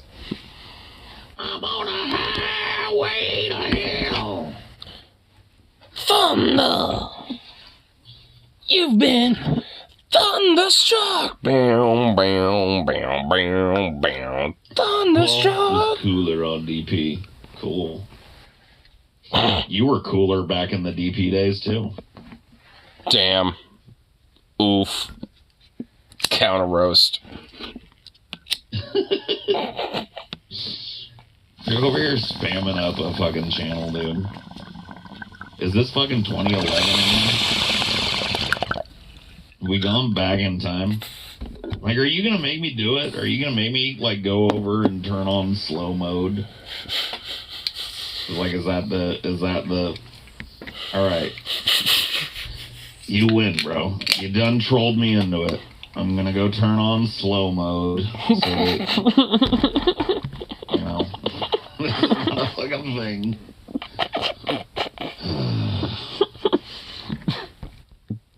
Dude, his buddy Jason's a fucking troll, dude. What a turd. You know, it makes me kind of think that he doesn't truly believe, you know, the shit that he says, but oh my lord. I don't know why his handle on YouTube is like Sean Thomas or whatever the fuck. Or like Jean Thomas. I mean, it's with an X instead of a J, so I have no idea. But it's just like, I mean, I honestly feel like he's just like a really hardcore dedicated troll. That's how I feel about him. Unreal. Gold versus fish. Gold versus... I mean, it really is unreal, my lord. I don't know if there's anything much of value, at least with the last little 50 minutes there. Why not at least, you know, check out the, RFK thing a little bit. Because that seems a little interesting. Well, also just so I could kind of poke fun at him and make fun of RFK because he's a piece of shit. He's just a piece of shit. Where the fuck is the one and only that I need? There you are. Alright, I should also do this here before I go on that for all show. Okay, here.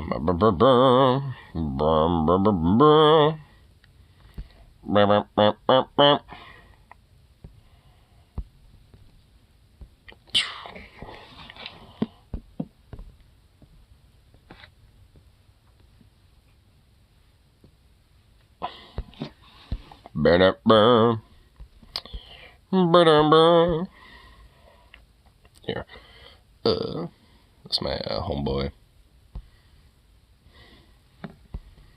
Send me something. My friend Tyler said, he sent me the gay sex fucking scandal in the Senate hearing room or whatever.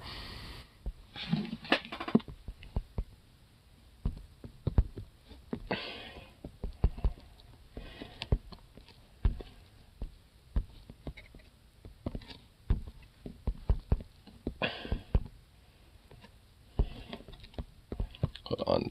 Just respond to it really quick. We haven't actually like really completely reacted to it. I mean, we kind of did actually. I remember Rose sent me something about it. But you know what? Like, I'm all here for it. It just kind of confirms, like, dude, like, government makes people horny as fuck, dude. I mean, really just straight up does. I don't know what it is, but, like, if there's anything like, House of Cards, at least, probably got a little accurate, it's the fact of how many times, people jerk each other off, fuck, and get blowjobs. Like, that is definitely, like, an occurrence that happens on a daily, dude. Like, there ain't no fucking way that, like, that shit just isn't happening on the daily. I mean, the fact that, like, like, somebody decided to, just fucking... like posted on like some gay group chat and like some mischievous, let the intrusive thoughts win and leaked it. So, I mean, I don't know, man. it's one of those things where, yeah, I'm just, I'm honestly like perplexed on like why they thought like, hey, let's send this out to the chats, bro. Never do that. Like, if you want to send it to like your homeboy that you trust and ain't gonna spread that shit around, that's one thing. But if it's like, you're sending that to a whole group chat, and at least, there's probably a few people that you are, you're not too sure about, don't do that. Like, I mean, but hey, you know what? I will admit, kind of like the video. I saw it. I mean, I saw the video, and shit, at least in its full glory, and, it's kind of hot. I'm just waiting for like some furries, that are in government to just like, fuck in their fursuits or some shit, like in the same room or some shit, dude, like, and just like go full on, bro. Like, dude, it's gonna happen, because I know for a fact there are definitely furries in government and that are politicians. I don't know if he is anymore, but there was at least like a congressman from Connecticut that was like a Democrat, but was caught openly being a furry at a few furry conventions, and he just embraces it. He's like, yeah, I'm a furry, whatever, I don't care. If you want to, come by and say hello, don't be afraid of it. So, I mean, dude, it's like furries taking over government, man. I mean, it's just, we're everywhere. I love it.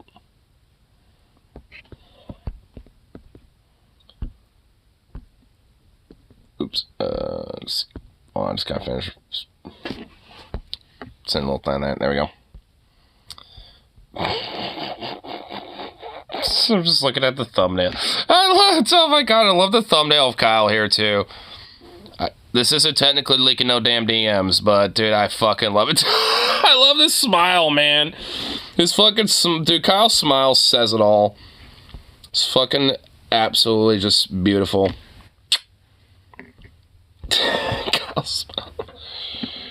But hey, I mean, like I said, we've already reacted to it, so we won't go for that again. But I do want to find the clip that where is it?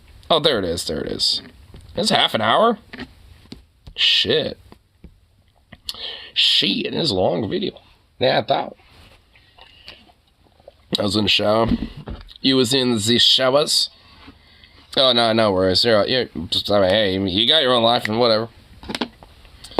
I've just been noticing that I think, actually I've noticed I think YouTube's just been jank with notifications lately.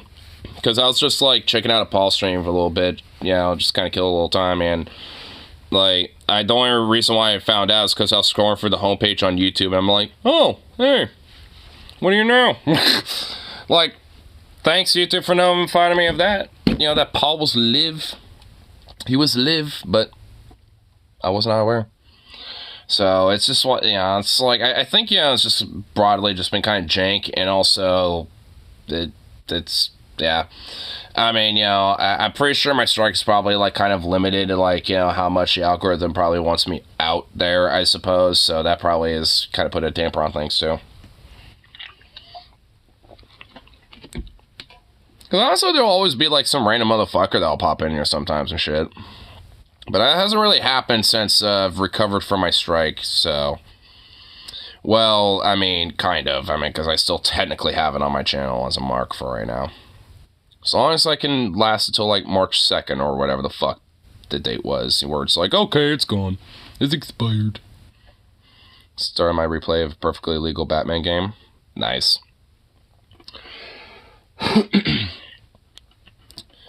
Yeah, at least over here we just kind of delved a little bit on like the Pope being woke Pope. Then Paul with his little shenanigans for a minute, and now we're gonna kind of look at okay, I mean kind of like cool, just like probably being a fucking psychopathic dumb fuck.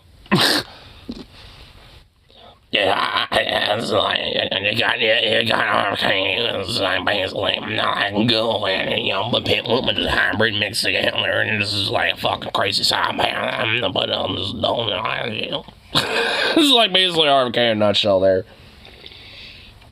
I was actually tuning into a Dusty Smith live stream earlier at work, And he was reacting to at least a 30-second clip of this thing that we're going to get into. And, I mean, dude, Dusty Smith's fucking impression of RFK is fucking hilarious, dude. It's it's just fucking great. What's this? We'll look at these first.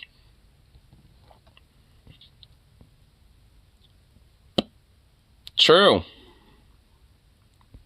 It's a vibe, kitty. That truly is a vibe. I haven't had pudding in forever. Put my dick in places my shouldn't. Put my dick in places I shouldn't. Woo.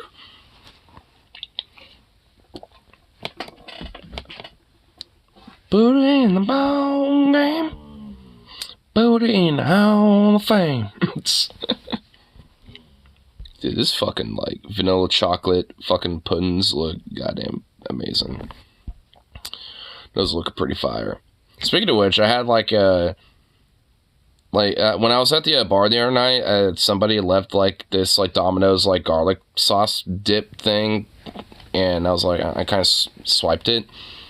I know it seems like irrelevant little information, but I made some pasta of, like, you know, broken up chicken tendy with a little bit with some bacon bits and, you know, the seasonings I have in it, you know, that I thought would be pretty good. And then, you know, 2 sunny side ups in that bad boy.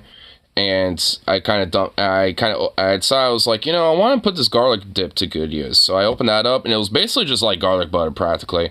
So I just, like, dumped that fucker in there, and, dude, oh my god. It was basically like garlic scampi, but instead of, like, shrimp scampi, it was chicken bacon bit scampi. It was just like, bro, this is, like, fire as fuck, dude. Like, I mean, I might honestly, like, swing by, like, Domino's and be like, can I have, like, your garlic sauce? So just be like, can I have that? Because, like, that shit goes hard on, like, some pasta, too. Oh, man, I want to have that shit in some fucking ramen, dude. Oh, bro. You know that shit will go hard, dude. I need to make some YouTube shorts of me, like, you know, cooking up some of my, like, ramen dishes or something, dude. Like, I mean, you know, because I know that shit would be popular on the algorithm. You know, people will be looking up, like, you know, fucking ramen things and shit. You know, and be like, hey, here's a fun little, like, working man's meal for pretty cheap. Yeah, I made a metric fuck ton of red beans and brown rice, and I added leftover chicken, shredded, and veggies. Nice. Man, honestly, for me, this is the perk of, you know, working at the deli, because, like, I have some chicken tenders that I have over here ready to go, and some ramen over here ready to go, some seasonings, and, like, you know, I need to start grabbing, like, some green onions or something like that, you know, just, like, a few of them, you know, so I can use, you know, for the night, you know, and then just chop them up and just put those bad boys right in there with the ramen and shit. Add a little extra, like, texture, you know, a little something else, you know, or, you know, and all that shit. I need to do that, honestly. I need to start, like, adding just, like, 1 or 2 extra things. I need some more veg. I need some veg. Oh, Brussels sprouts. Oh, dude. I love Brussels sprouts. Oh, man, dude, yo, I should add a few of those bad boys in. Oh, my God. I need to see if I have that at work, dude. I need to go to our produce section and see if we got that shit. Yo, that is my objective tomorrow. I'm gonna have to go to, you know, swing by produce when I'm, like, taking garbage out or some shit. And, you know, or if it's slow enough, maybe, you know, just do a little shopping before I actually shop, you know, and check shit out and see if there is. Because, bruh. It's ramen, some green onions, Brussels sprouts, shredded chicken tenders with, like, you know, some, you know, like, garlic onion, you know, minced up, and fucking, I mean, it's like, you know, the minced garlic or the minced, you know, onion that you would get in, like, the little, like, shakers or whatever. So it's not, like, actually, like, minced onion and garlic, unfortunately. But, hey, it works. Especially if you put it in the water first before you put it, like, everything else in. Because then the water absorbs it and almost kind of, like, makes it like a regular garlic chunk or onion bit or something like that. So if you put it in the water before like everything else, while it's, you know, kind of rising up to its boil, before you put the ramen in or whatever the hell you're making, like, well, at least when it comes to like, you know, water-based type of stuff, you know, if you have like a pot of water, like, do that. Like, honestly, because if you don't have any like garlic or onions to mince up, like, you know, when it comes to like, you know, minced onion or garlic shakers and shit, you know, putting that in the water a little bit before everything else, it comes in a pinch, because like once it's all said and done, it's basically like you essentially minced onions and garlic yourself a little bit, because it gets all soaked up, and it's still like, it's basically like a little onion you know, or garlic flavor bomb at that point, and it's amazing. Obviously, you don't want to do too much, because the flavors can't, not as much, but with garlic, you know, you want to not do as much of it, because the flavor can be overpowering a little bit.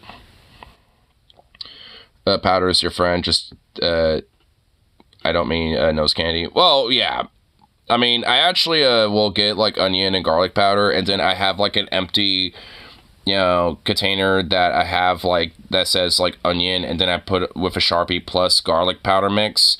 You know, and then like when I first get the onion and garlic separately, I'll, you know, when that one's empty, you know, I'll mix, you know, like half of the other containers up, you know, in that other one, and it'll fill that one up. And I don't fill it completely up, because I want at least enough room to kind of like shake it around a little bit, so it kind of gets more like mixed in there instead of like in layers. So, you know, like, and honestly, like, that, you know, that's what I do. Like, so I could just leave the other shakers for my dad to use, whatever the fuck, and I'll just have that on the side and use that, because I notice he doesn't use it, but the other shakers he does. So, at least, you know, for me in a pinch, that's what I do. I'll just, you know, get that bad boy and just like, you know, just shake all that shit in. I put a little bit more onion in comparison to garlic, just because the garlic can, you know, like I said, it'd be a little bit more of a power in comparison to onion. But at the same time, I do love some garlic, so, I mean, realistically, it's more like 40-60, instead of like, you know, maybe like 30-70, you know, or something like that, like other people might do. But, anyway, let's look at it.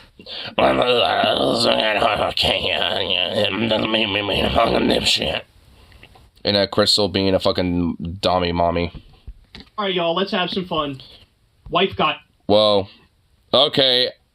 Hello. Hi, Kyle. I didn't realize you were gonna be, like, you know, taking up the fucking shit here.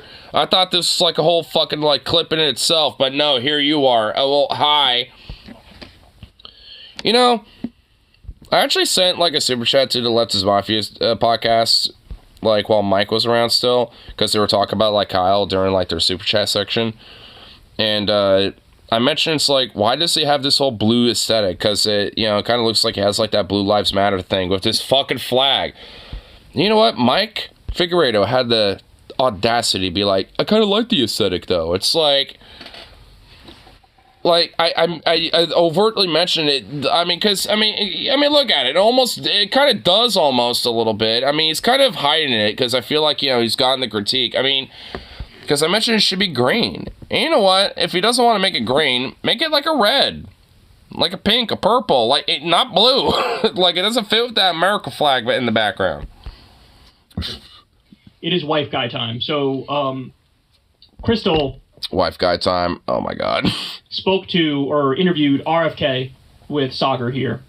And, she really, really held his feet to the fire on the issue of Israel. For those of you who don't know, RFK is hilariously dumb on the issue of Israel. From his perspective... Isn't he hilariously dumb on just, like, most issues? Has done nothing wrong ever. That, you know, that poor little put-upon country is always victimized. It's a hilarious and totally ahistorical worldview, but nonetheless, he believes this to his core, and he certainly argues for it as vociferously as possible. But look, it just doesn't really pass the smell test at this point. Because if everybody has eyes, they could see what's happening in Gaza. If you follow the details day in and day out, there's no conceivable way you can defend what Israel is doing, unless you're willing to just put your hand up and say, I love genocide, right? So, Well, I mean, there's a lot of Christians and evangelicals who might just, like, be blinded by propaganda and just be like, oh, well, they're just defending themselves, blah, blah, blah, blah. All this other stuff is just Hamas propaganda that the rest of the world has just been, convinced, is possibly true, and it just can't be, no. anyway, he's going to try to mount a defense here, but Crystal absolutely grills him on this, so let's watch and we'll break it down as we go. Specifically, the topic of Israel, obviously very much in the news right now. So President Biden's administration, they have... He's like, but now we have to highlight all the things that he believes. But you have no problem with that. It is what it is. Yeah, it is what it is. Okay. Right. Let's turn to a little bit... I'm grateful for them letting me on when they did. Sure. No. Yeah, sure. Absolutely. Take it. The policy and specifically the topic of Israel, obviously very much in the news right now.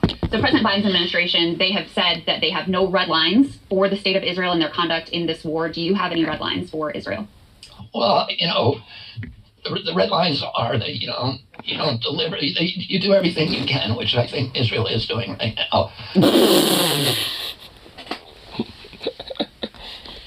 The red line is you basically doing everything you can. Which is what Israel doing. It's basically just like, you just who gives a fuck? There ain't no red line. The red line, Avoid civilian casualties. Let's just reflect on the fact he said one thing so far, and it is the most comically untrue thing I've ever heard in my life. Well, I mean, the red lines are you obviously have to, try to protect civilian lives. But I think they're doing that. According to Euromed Monitor, the human rights group, there are now over... It didn't even really say that. I mean, it basically says, like, oh, we do everything we can, but, which is what Israel's doing, but, we try to, like, minimize casualties. I mean, that part came after everything else. It talks like he knows he's going in the worst part of hell when he dies. Because he probably is. 1,000 children who have been killed. Over 5,000 women. Over 20,000 civilians in total. Talking about over 90% civilian death rate. That's according to the more accurate numbers. And the UN is somewhere in that ballpark, about 18,000 dead Palestinian civilians. Even Israel admits that their best number is we killed 61% innocent civilians, which is still abysmal. Which is technically even worse than Hamas's percentile number when it comes to, like, civilian versus military-based deaths. I mean, whether you believe it or not, I mean, it's still, like, kind of a red flag, isn't it? I mean, the fact that it's so fucking high is already, like, insane in itself. So it's like... I mean, anyone who's willing to defend that would just be, an advocate for just, like, killing civilians, basically. Just, like, okay with the ethnic cleansing. And also, even, like, killing their own people. Like, when it comes to those hostages. Like when I was tuning into, like, Dusty's stream, he was kind of on, like, the segment about, like, Palestine shit. So, like, the one thing about, like, the 3 hostages that died, they had literally had, a white flag and were, like, shirtless, to basically prove that they didn't have a bomb on them or anything like that. Because the IDF are basically propagandized and conditioned and, like, basically grilled and drilled literally into their fucking head like a screw that, like, anyone who's Palestinian potentially could have, like, an, bomb on them, or on their person, underneath their clothes or something. And they still get shot. Like, and the more fucked thing is that, 2 of them died pretty much immediately from getting shot. One was injured, and then he got double taps. Like, an IDF soldier came back and fucking shot him later after he was, like, literally crying for fucking help. So, it just shows how careless and callous, the fucking, government is of Israel when it comes to, like, addressing these issues. And also confirms the fact that they couldn't care, at all about any of the hostages. They couldn't give a fuck. They couldn't give a shit. Especially when it comes to the indiscriminate bombings. The fact that, like, 3 of them were just unequivocally just, like, shot without fucking, like, any, like, hey, it's like... say something only like, like a Zionist would say or some shit, like, or whatever the fuck, being like, like, hey, are you actually, like, hostages or some shit, like, because apparently, like, they were, near the area for a while, like, you know, checking out the spot where they were held up, where it's like, hey, there's 3 hostages, SOS, send help, but they literally thought it was a trap. And then when they came out, they basically still believed it was and shot them anyway. And so, I mean, you know, like, it obviously, you know, trying to save hostages is not on their priority list, like, at all. It's just about sending more death and destruction, you know, in the area, regardless of who the fuck happens to be the fucking victim. So even by their own admission, they are not following what you say is a necessity. So what does he do? Total denialism. Bro, I think they're doing that. I think they're being really careful. When they bomb churches, and they bomb mosques, and they bomb hospitals, and they bomb marketplaces, and they bomb apartment buildings, and they tell people to move from the north to the south, and they bomb the south, and they bomb the road on the way to the south, when they do a total medieval siege and deprive them of food, fuel, and water, and people are drinking seawater to survive, and they're doing amputations without anesthesia, I think... Okay, like, by the way, like, drinking seawater is not how you live. Like, you literally are dehydrating yourself further when you do that. Which, honestly, if people are that fucking desperate, then, I mean, Jesus Christ. Doing as good as they can. Despite everything I just said, I think they're doing everything they're unintentionally accelerating their potential death, unfortunately, but, I mean... Oh my god, you're so dumb. Oh, this is so disingenuous. There's collateral damage in every war, and they're fighting an implacable enemy. I mean, I don't think there's any country in the world that would go as far as Israel has gone to not invade Gaza. I think the Israelis... Huh? Wait, what? Like, Wait. Does he, like, live under a rock? Like, or is his brain made of rocks? Like, they literally did. I mean, they made it all, like, you know, Gazans, you know, flee to the South Gaza, and they're still fucking invading and bombing the shit out of that place, too. So, it's like, they literally are. Wait, what? Terry makes the U.S. Oh, my lord, this is worse. Holy shit. Yeah, I just want more juice. Give me the juice. Immoral army. Okay, that frame of Kyle there for a second was pretty funny. Israel was being bombed by Hamas, took over Gaza. Barely, not even really. Okay, like, since when has, like, Hamas, like, you know, attacked, you know, outside of October 7th? Like, since then, when has Hamas, like, overtly, like, you know, struck at Israel? Oh, wait, they haven't. Huh. So, it's like, I mean, so what is this bullshit? Like, I mean, yeah, they did, you know, one attack and shit, which is still, you know, indefensible. But nonetheless, it's like retaliation and consequence of that action does not, you know, like, constitute any fucking, like, justified action at all. It's just, like, utter, like, inhumane fucking war crimes and just, like, an international fucking abomination on the fucking planet. That of actions that's going on. Israel walked out of Gaza. There's no occupation of Gaza. There's a blockade, though. Well, there's a blockade because Hamas declared war on Israel and sent suicide bombers off. So they put up a fence. So it's there. You know, that's like the guy who kills his parents. Is this guy purposely being fucking retarded? Like, literally nothing he said there was true. Oh my god, we will be here forever if I have to break down every fucking little thing. Oh my god, this is worse than I thought. Oh my fucking god. Like, nothing he's saying is true whatsoever. Not occupy. They literally are right now. They're doing that now. On the mercy of the court because he's an orphan. You know, for them to say that they're blockaded, they're blockaded, and it's not just Israel's blockading them; it's Egypt. Well, everybody has a problem with Hamas. You know, in fact, after the '73 war, after the '67 war, Israel tried to give Hamas back to Egypt, and Egypt didn't want to take it because what? Hamas literally never existed at that point yet. They became a thing in the 90s. They were a thing for like another 30 years. Huh? What? Excuse me? Hamas never existed yet. What are you talking about? Oh my god, this guy is dude, he's a crank, man. Like, this guy is legitimately a fucking crank. I'm genuinely in awe with how, like, detached from reality he is on this, honestly. Like, I'm genuinely in awe. It's like, what? I mean, this is just not even remotely close to anything remotely being true. Like, everything he's saying is, like, either just utterly fucking detached from reality or just abhorrent lies. Which really is just both. But, I mean, it's...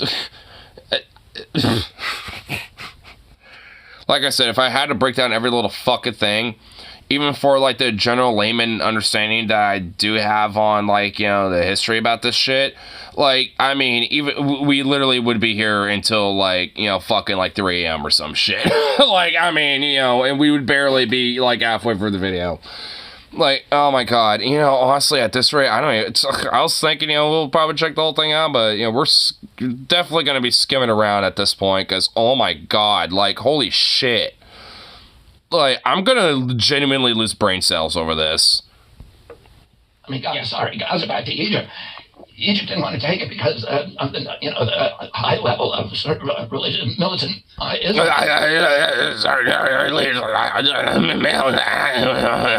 What's up, smooth skin?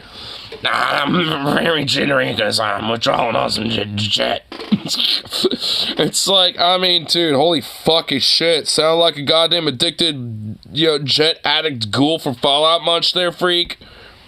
Egypt. He also kind of looks like one, too.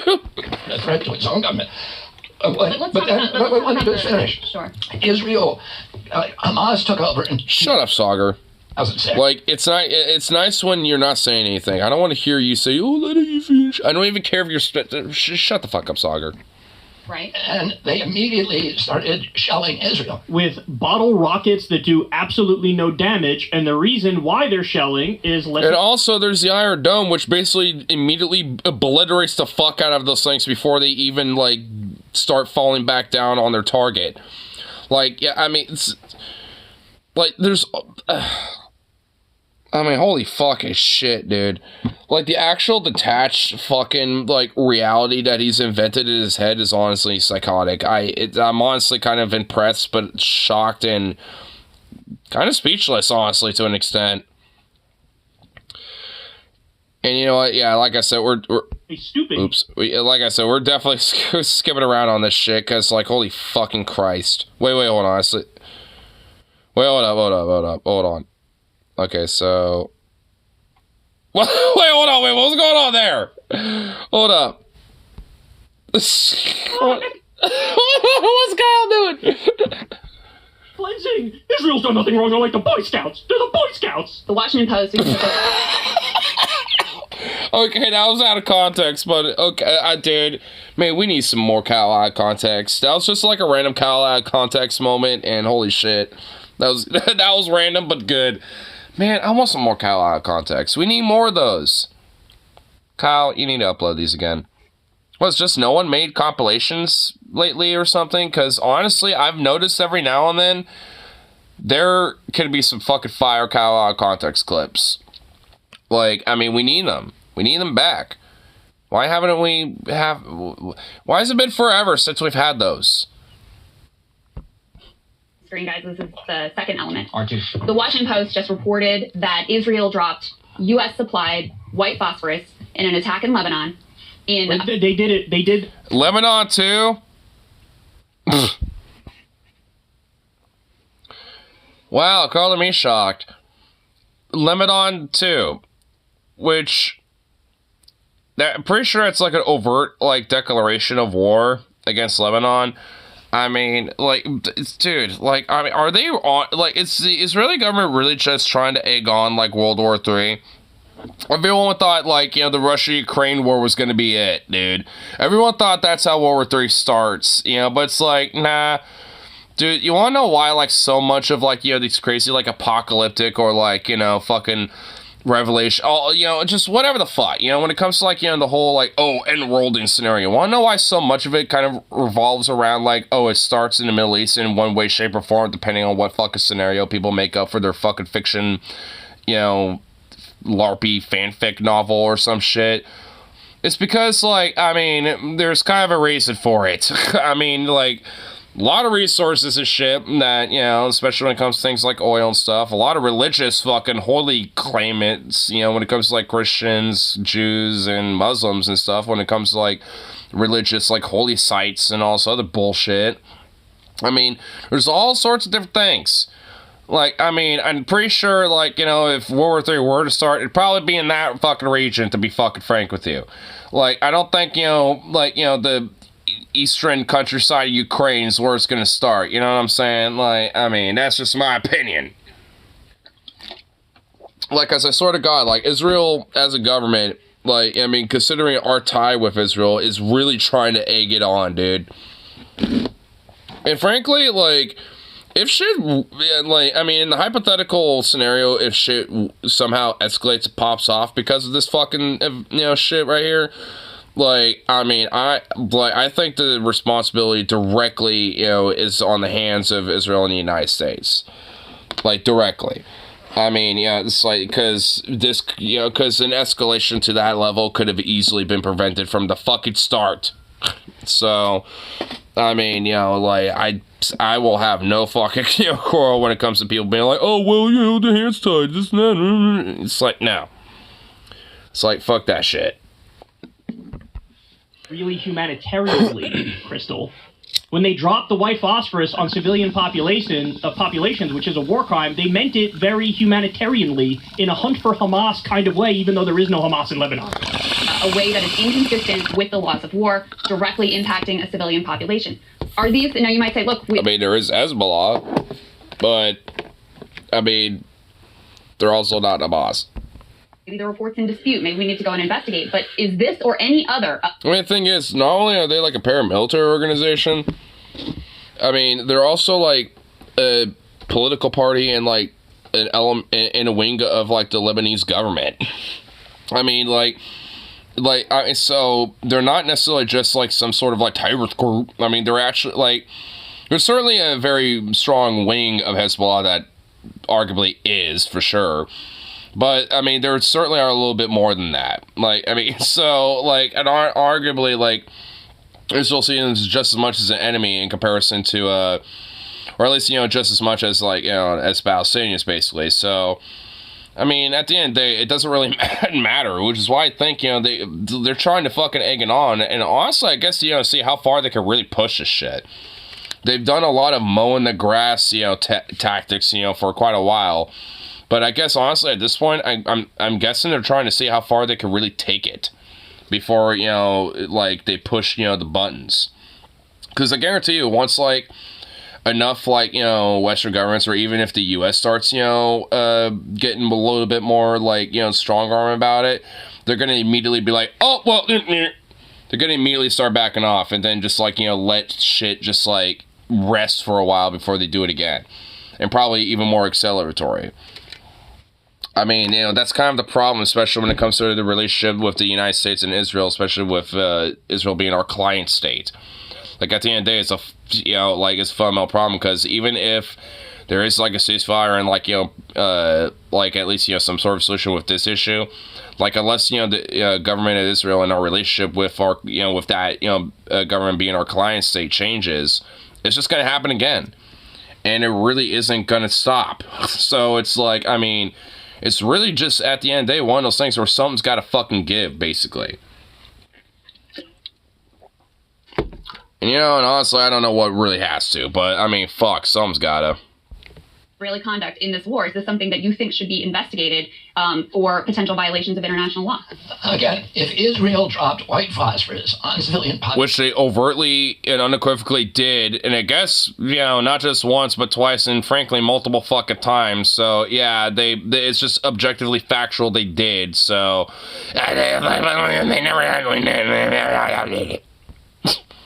illegally, then they should be prosecuted for war crimes. Yeah.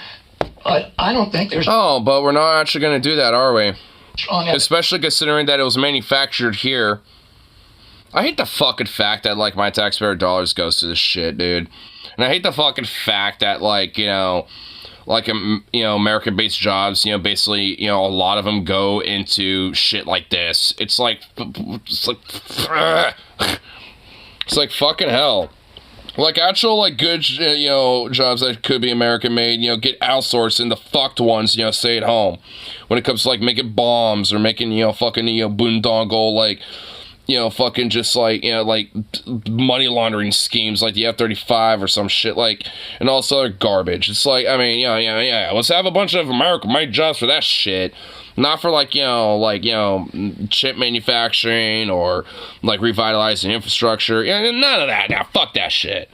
Let's make a bunch of bombs instead. They've done that in Here's this thing that we have verified from. Fucking piece, dude. Oh my god. Yeah, fuck RFK, bro. I mean, fuck him before this, shit here, but like, I mean, fuck him way more after this. Like, holy fucking shit. Oh my god. I can't believe he's like, the third, like, runner-up, so to speak, even though he's basically, like, irrelevant. Well, kind of-ish, I guess. At least in comparison to fucking Biden. Oh my god, dude, 24 is gonna be a psychopathic year. I'm not ready for next year, dude.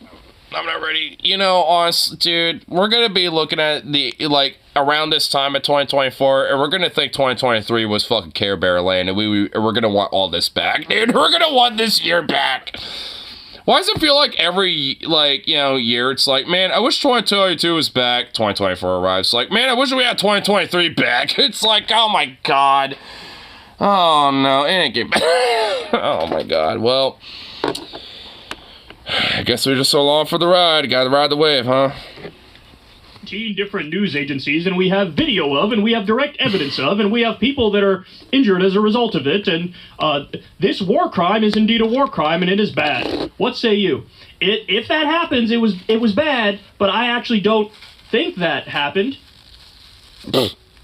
It's just so embarrassing. It's so obvious. It's motivated reasoning. He's working backwards from his conclusion. How long until maybe 2020 was alright after all?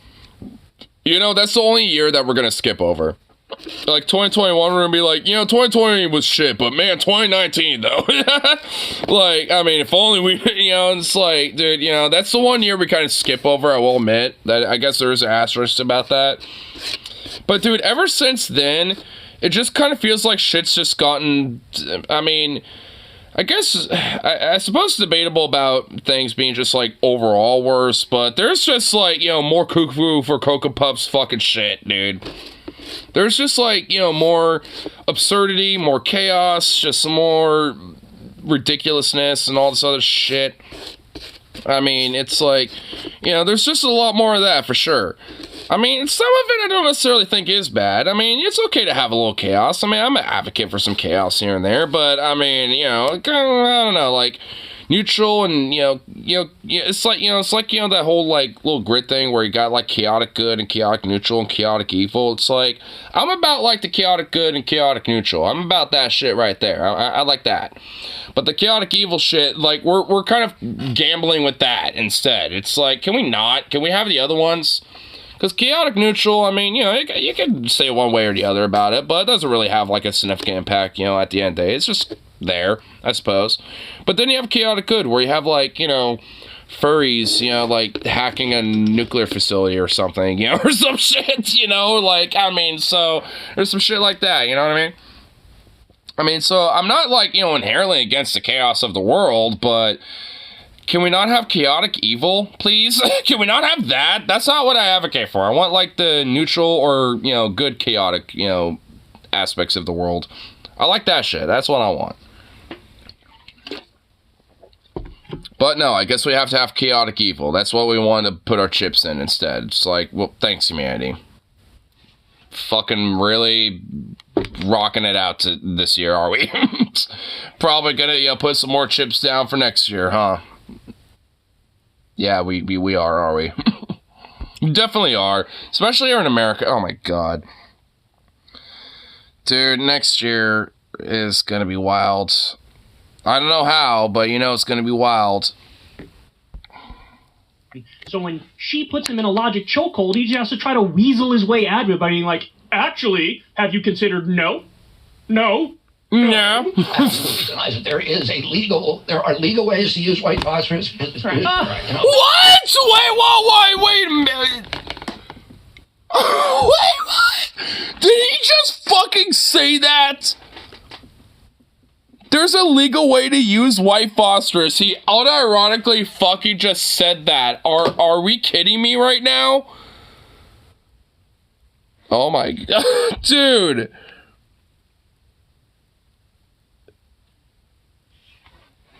I honestly just can't believe I heard that. I mean, oh my fucking god. There is literally no legal justification for white phosphorus. What is, oh my god.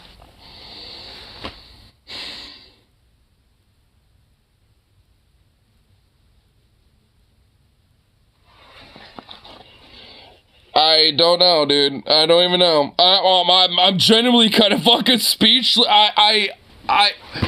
I'm fucking shocked, bro. I know he's a crank, but oh my god, I didn't even think he would be that far into it, dude. So if there are ways that are legal, how about we make him a test subject? Yeah, we can make him, a subject of tests, for study. Yeah. Just have a white phosphorus grenade, just like, chung, just like close the fucking door in the chamber and just let it pop and see what happens. Yeah, see how you feel about that. Yeah, it sounds like, I mean, dude, like, if you know anything about white phosphorus, it's fucked. It's a horrible fucking, weapon of war. Like, I mean,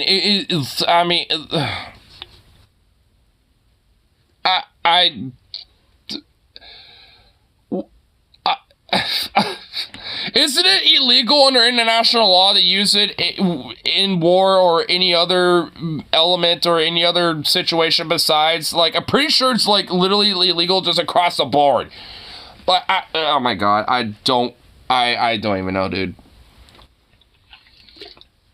That's wild. That's just wild. I want Wendy's Baconator wild, not this. See, that's what I mean, man. I want some wild shit, like a Baconator from Wendy's that, just fucking slaps. I don't want this. I don't want this, man. Like, oh my god. I'm gonna take a piss real quick, contemplate my life for a minute, just realizing I heard that. And we'll skim around a little more and see what other insane shit, we happen to hear, because for a fucking fact, there's, like, that's probably only the tip of the iceberg of some insane shit that he says. Or maybe that's the peak, I don't know. I hope that's the peak. Hey, buddy. What's up, little pup? Oh, little stretchy. Oh, my goodness, you little stretchy boy. Oh, yes, yes, yes.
Here's somebody.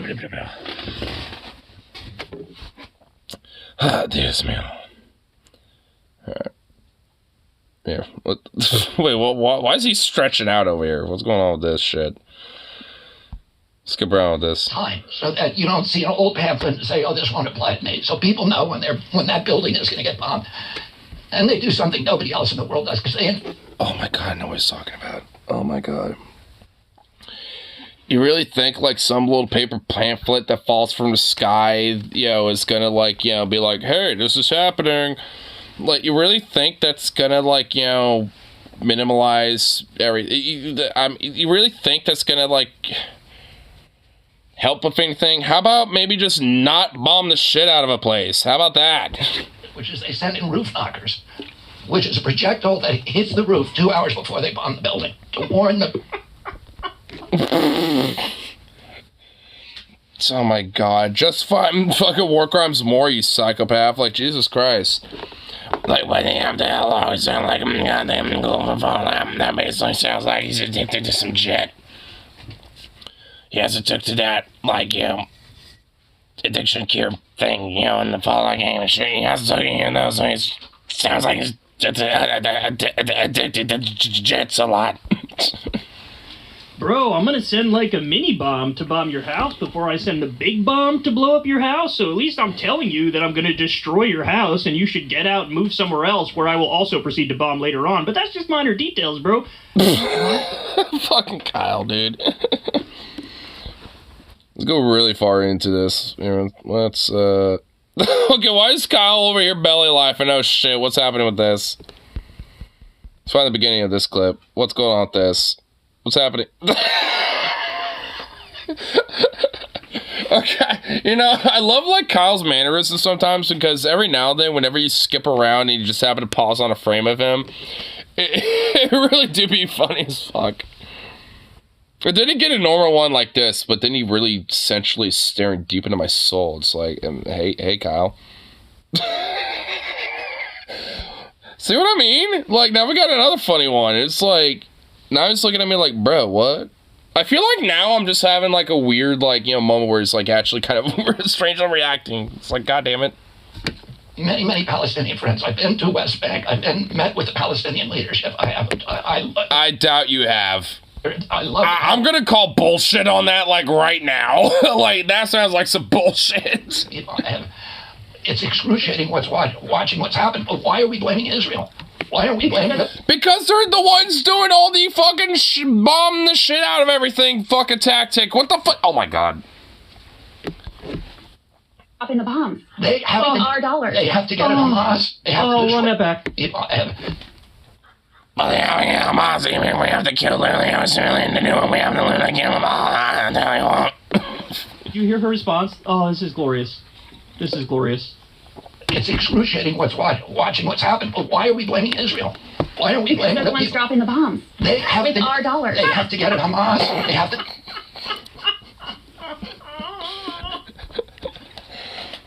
And the sad thing is that weird, like, ghoul fuck goblin bitch, like, literally just does not compute what she said and just, like, lets it go, like, and just, like, go right over the head. It's like,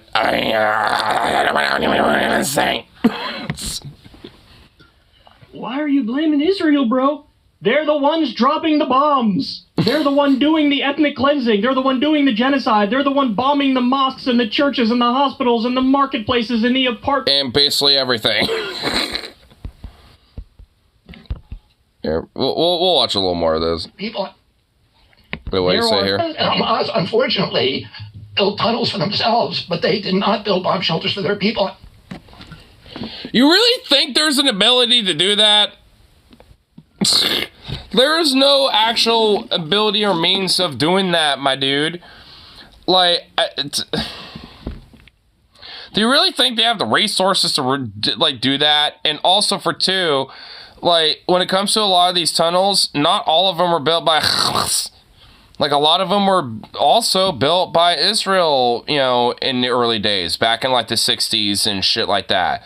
And also back when they actually did occupy Gaza for a time. So it's like, like, what are you talking about, dude?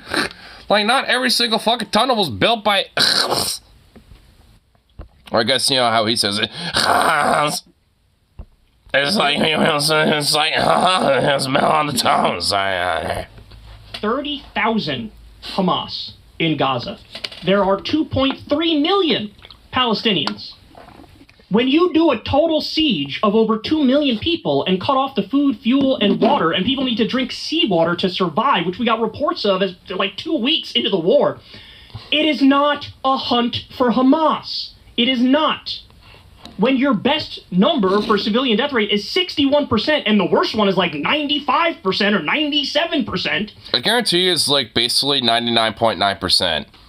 Like, for every, like, 1,000 Palestinian civilians killed, they might get, like, a Hamas member. And that's honestly on a good day. It is not a hunt for Hamas. Like, at this point, I mean, I haven't seen the most latest number, but I think it's literally only, like, a few hundred Hamas Hamas members that, you know, have died during this whole fucking, you know, cleansing and shit that's been going on. While there's been thousands and thousands and, you know, upon thousands of fucking civilians, children, etc. that have been dying, like, Hamas have only died in, like, the hundreds. So, I mean, if they were really trying to target every fucking Hamas member, then wouldn't you think the numbers would be flipped around? It's like, oh yeah, we've detained like 6,000+ something Hamas, you know, like, you know, recruits, you know, shit, you know, that might be kids or whatever, and then, like, you know, the rest of them are like Hamas combatants that try to combat against us that, you know, have, you know, fallen during the conflict and shit. And unfortunately, there was like 300 something civilians that died, you know, in the midst of, you know, the broader conflict and shit. At that point, I don't think anyone would be bitching or complaining that much outside of like, hey, do better about the 300 something plus casualties instead, right? Like, it wouldn't, you know, be seen as much of a big deal. Because, yeah, if they killed like 10,000 something Hamas and it's overtly a fucking fact that, you know, they are Hamas members and actually had like, or combatants in some way or shape or form, I wouldn't really care much.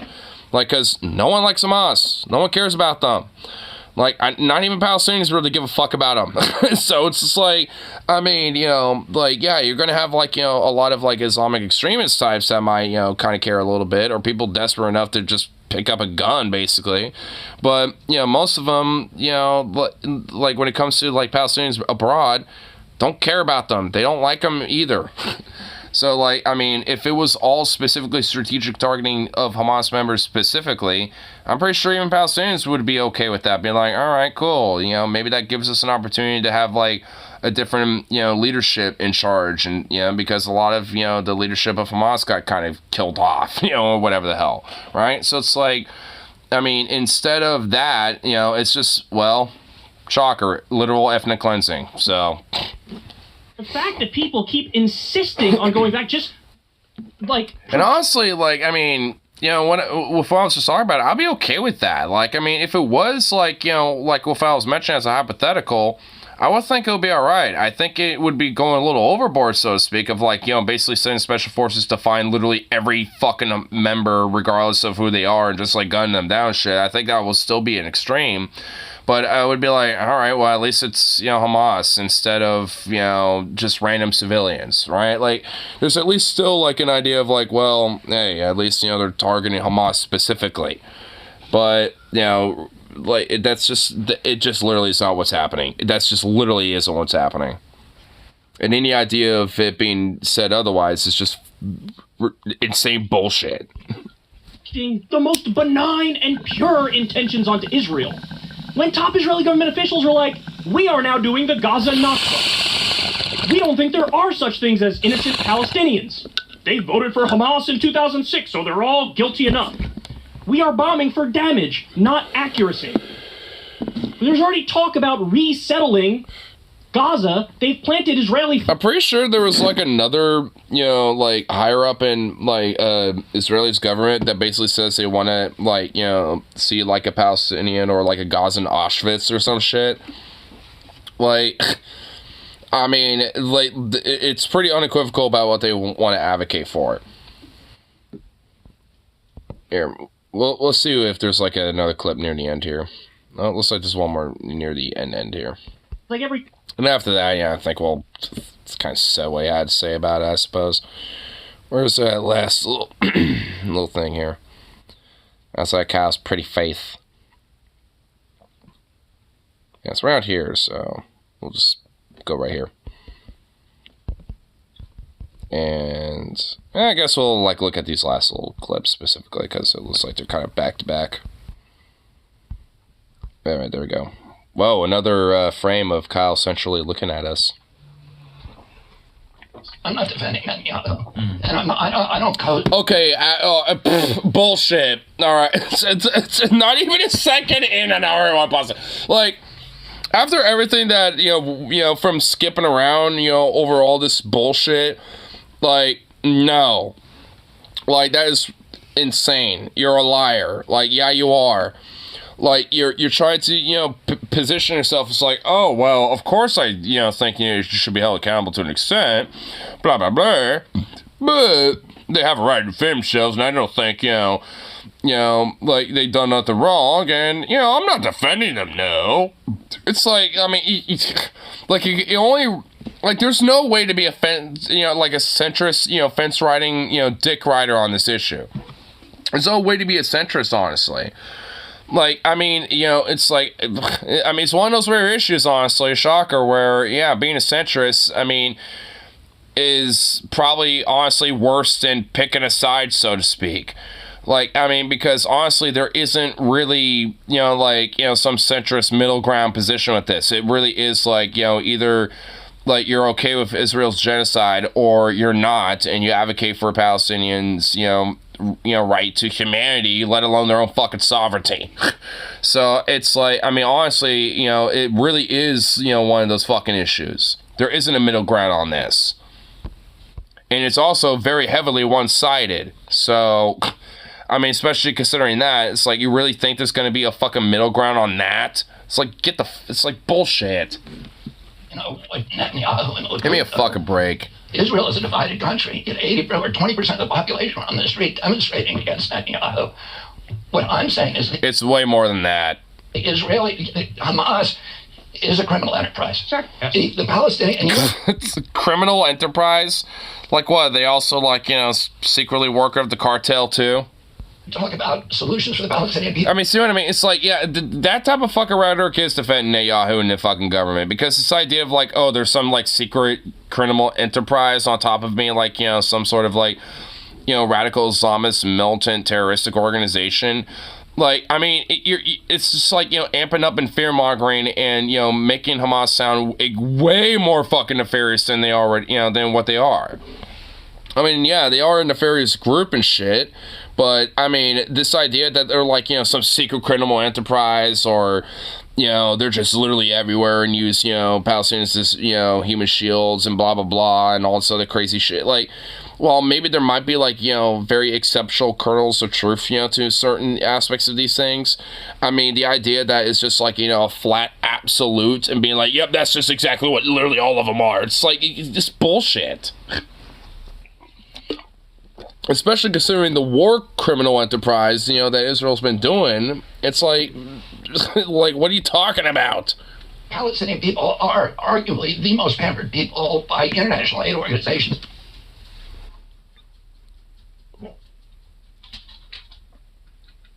What?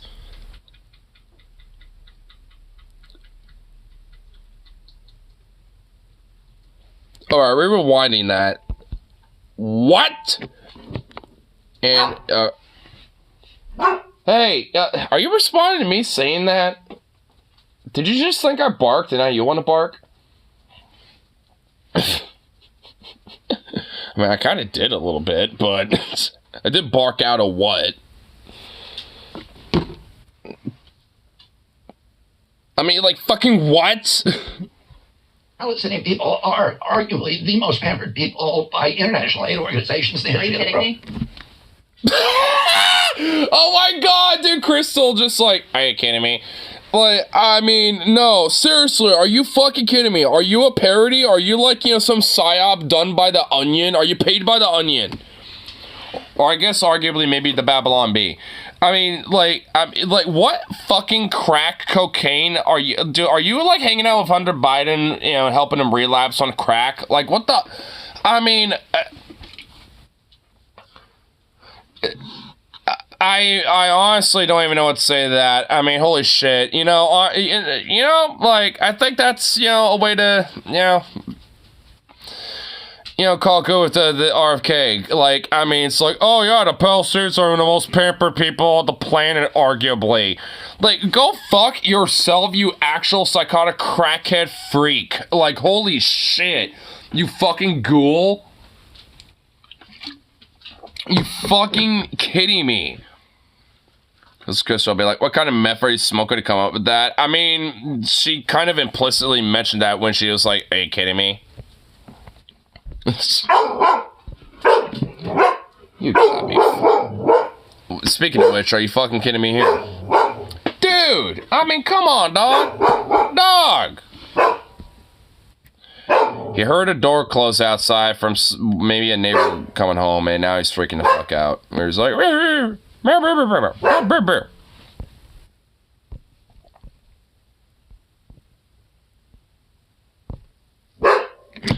my dude, my guy.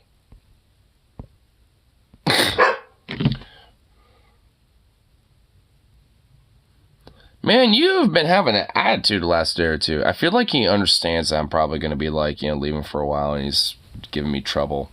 Being an angsty, little rebellious little prick because of it. To be fair, I don't blame him, though. I know it's unfortunate, but alas, I must. Oh, Rose, I don't know if you're I don't think you were checking out my stream on lunch, but dude, I'm gonna be stuck at the Dallas-Fort Worth airport because my fucking family is gonna, or like, that's supposed to pick me up are gonna be at fucking church, and and they prioritize that versus picking my ass up. Yeah, I'll even quote the specific part.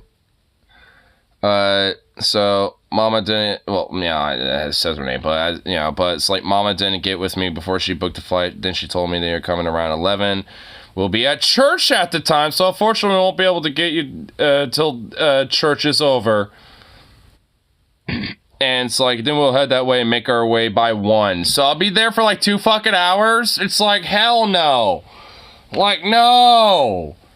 And like, why? Like, I mean, the one day where you could skip church for some family members, it's like, I mean, that would be the day.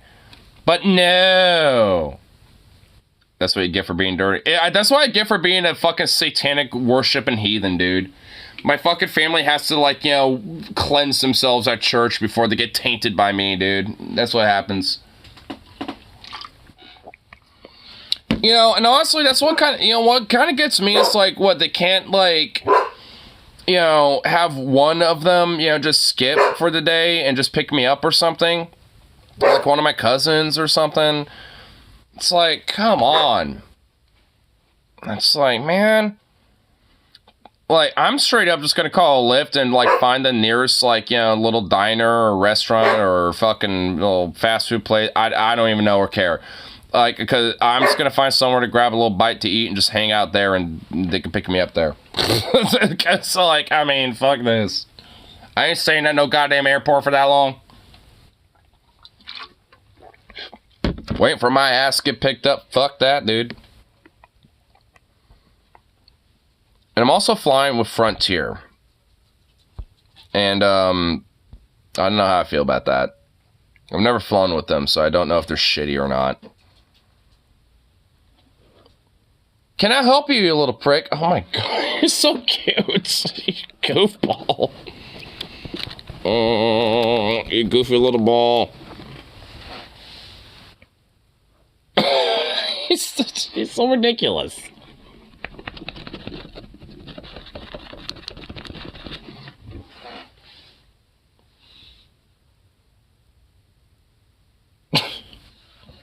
Goodness gracious.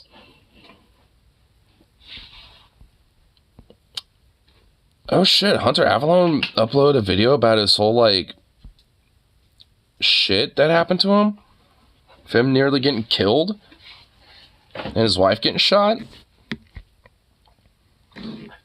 Bro. I was wondering if he made a video about this or not.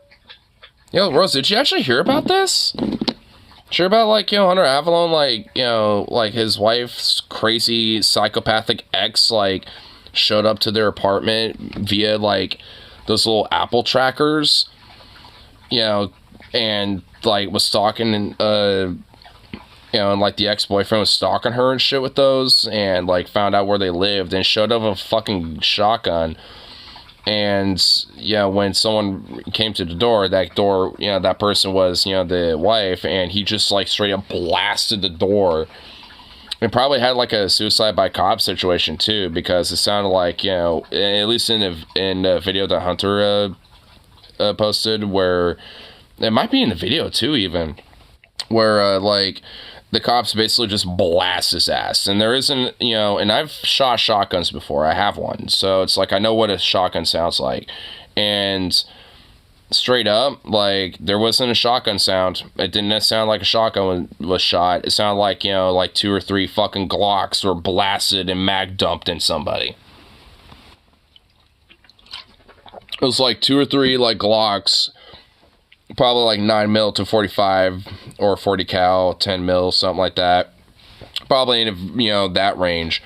But, you know, like, cops love their Glocks, so I guarantee you that's what it was. But you had like 2 or 3 sounds of, like, Glocks just blasting them. And it's just like, holy shit. I mean, you bitches be crazy. Dude, for real. I mean, the wife isn't crazy. I mean, it seems like, you know, Hunter and his wife, you know, have a pretty happy relationship and everything. They have a kid and stuff. You know, and all that shit. So it seems like they're fine, but whoever the ex is, or who was, I guess, you know, is the fucking psychopathic crazy dude.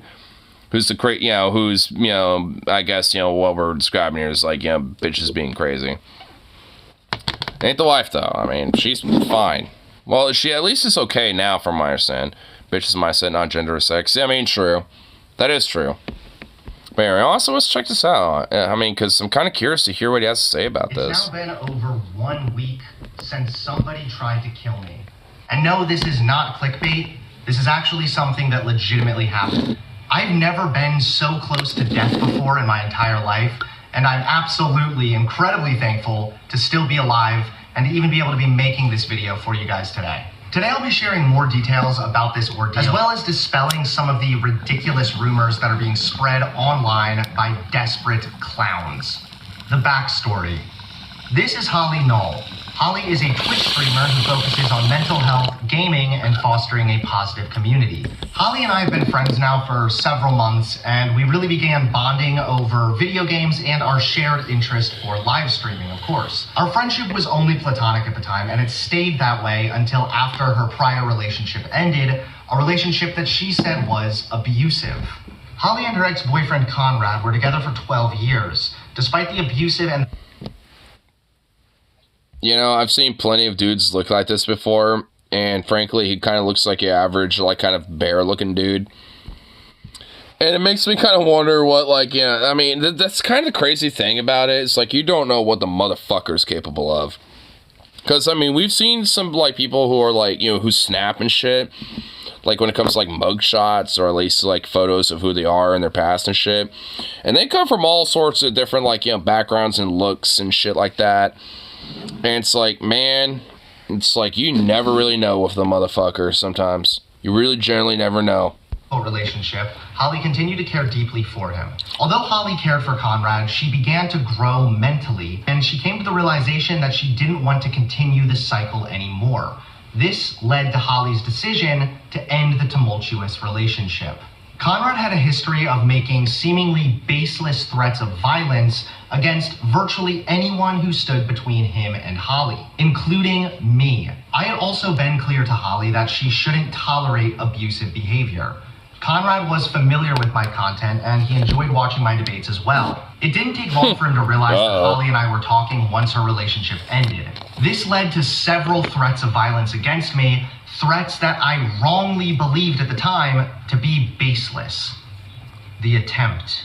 On December 3rd, 2023, over a month since her relationship. Which, I mean, like, I mean, you know, I've had threats on me before too by online weirdos and shit.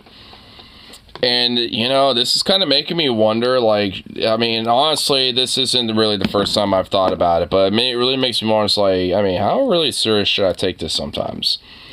Because, like, I do remember during the 2020 protests, there was actually some people that have, like, you know, will pop in on streams while I'm, out there, you know, streaming the protests and be like, hey, someone's kind of doxed you and shit, just, you know, let you know, and hope you stay safe and blah, and I'll just be like, well, who is it, and, like, you know, and they'll usually mention, I'm like, alright, well, I'll check them out and see what the fuck is going on with this, and yada yada, and, you know, like, at least from what I was able to look up, I wasn't able to really find anything, so at least initially I thought it was baseless, until I started having food sent to my door randomly.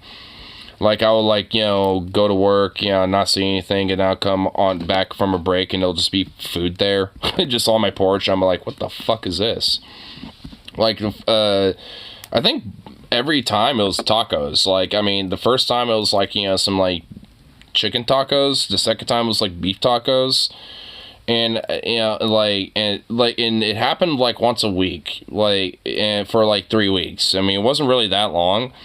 But, you know, funny enough, there was at least, like, a receipt of, like, who, you know, like, actually made the order specifically with the name on there.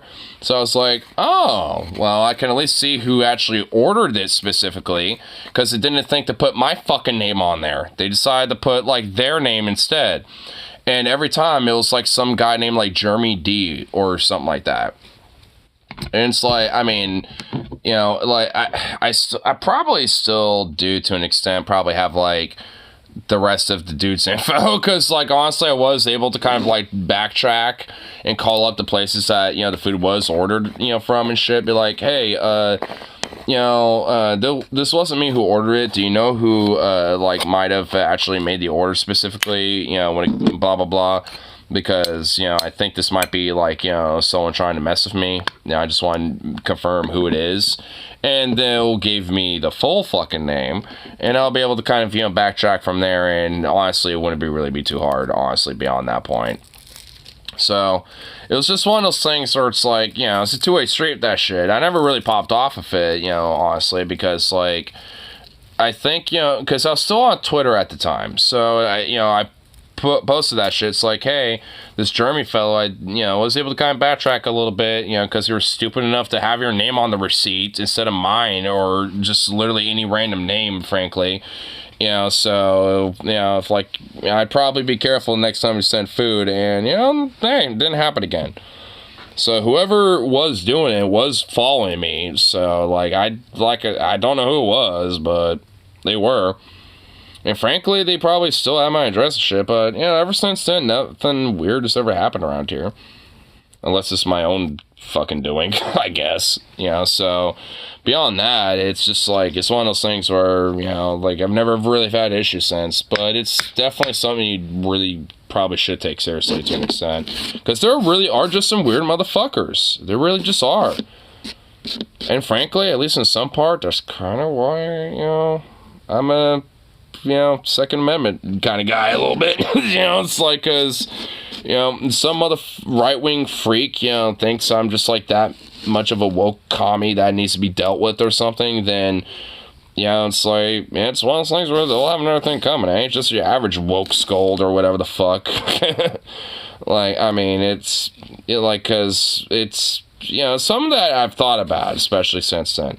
And considering that Hunter Avallone has had this happen to him, it's like, I mean, it just kind of lets me, you know, gives me kind of a little bit of a reminder, too, to an extent, where it's like, yeah, one, bitches be crazy, and two, like, it generally can be an actual possibility. I mean, it's like, yeah, I mean, for real, and it's kind of a little bit of a creepy thing to think about. Holly arrived on the East Coast to visit me. We were not dating at this point, and we only planned on spending a week together. Before Holly drove to the airport that day, Conrad also told her, quote, "You made the wrong choice." Again, because of this guy's long history of making baseless threats, we really didn't take much of this very seriously. Things quickly escalated, however, when Holly arrived at my apartment, and my iPhone... You know, honestly, I'm sure that, you know, some part of him snapping, considering that it seems like in the past it was baseless, I'm sure the fact that he's married and has, you know, a child with her, you know, and is having a family with her and shit, I guarantee you that's probably what made it snap. At least to a certain degree. You know, because, like, when you kind of have the realization, oh, she's, you know, settled in, and, oh, like, it's too late now. Like, and I want her back, but, you know, this bastard is, like, groomed her, this and that, even though it's obviously the opposite, where he's, you know, the manipulative, abusive bastard instead of Hunter here.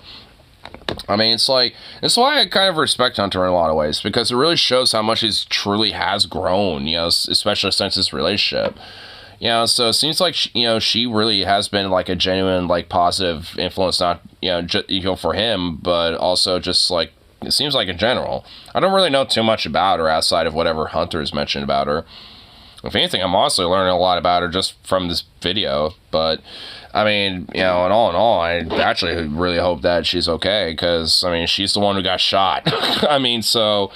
like, you know, I do truly hope that, you know, at the end of the day that, you know, she makes a full recovery, and hopefully that, you know, whatever mental ones she has, they do heal. Because, I mean, they seem like, you know, they generally really, you know, are a happy couple, and that's, you know, pretty fucking awesome. And, I mean, in a way, that's kind of, you know, shaped Hunter to who he is now, and he's still kind of a lib, I guess. He's not like a full bleeding heart lefty type of guy, but he's, you know, a progressive type of dude.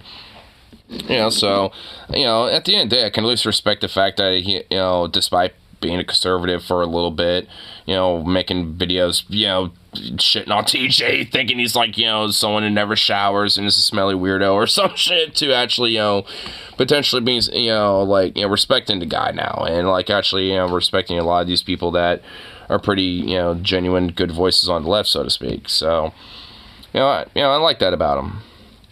Don't always agree with him, you know, necessarily, at least when it comes to his, you know, opinions about things, but, you know, I still like him. Alerted me that AirTags had been using my device to track my location. We searched Holly's luggage, and we found 2 different AirTags stuck to the inner lining of her suitcase and her backpack. When Holly confronted Conrad, he admitted his intent was to find my location. She says that she's going to be filing a police report and... For what? An AirTag to see where you would be, so I can see where this dumb fuck lives. That literally is a violation. Oh my god, he's dude. Yeah, that is a violation of privacy, and you're stalking. This is literally harassment and stalking. Oh my god. Why would you fucking say that, you cunt? You fucking psychopathic freak? Well, you're dead now, and good riddance for you, you fucking psychopath. Jesus. Responds, for what? An AirTag to see where you would be so I can see where this dumb fuck lives? However, since we were across the entire country and this guy had done so many crazy things in the past, we just wrongly waited to file a police report, chalking this up to just another abusive or crazy tactic.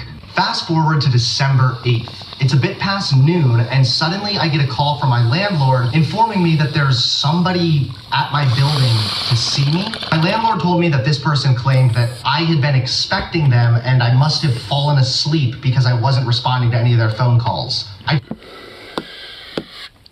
Which, from my understanding, for context sake, the landlord, for where they live, like, he lives in, like, I guess, like, a duplex or some shit like that.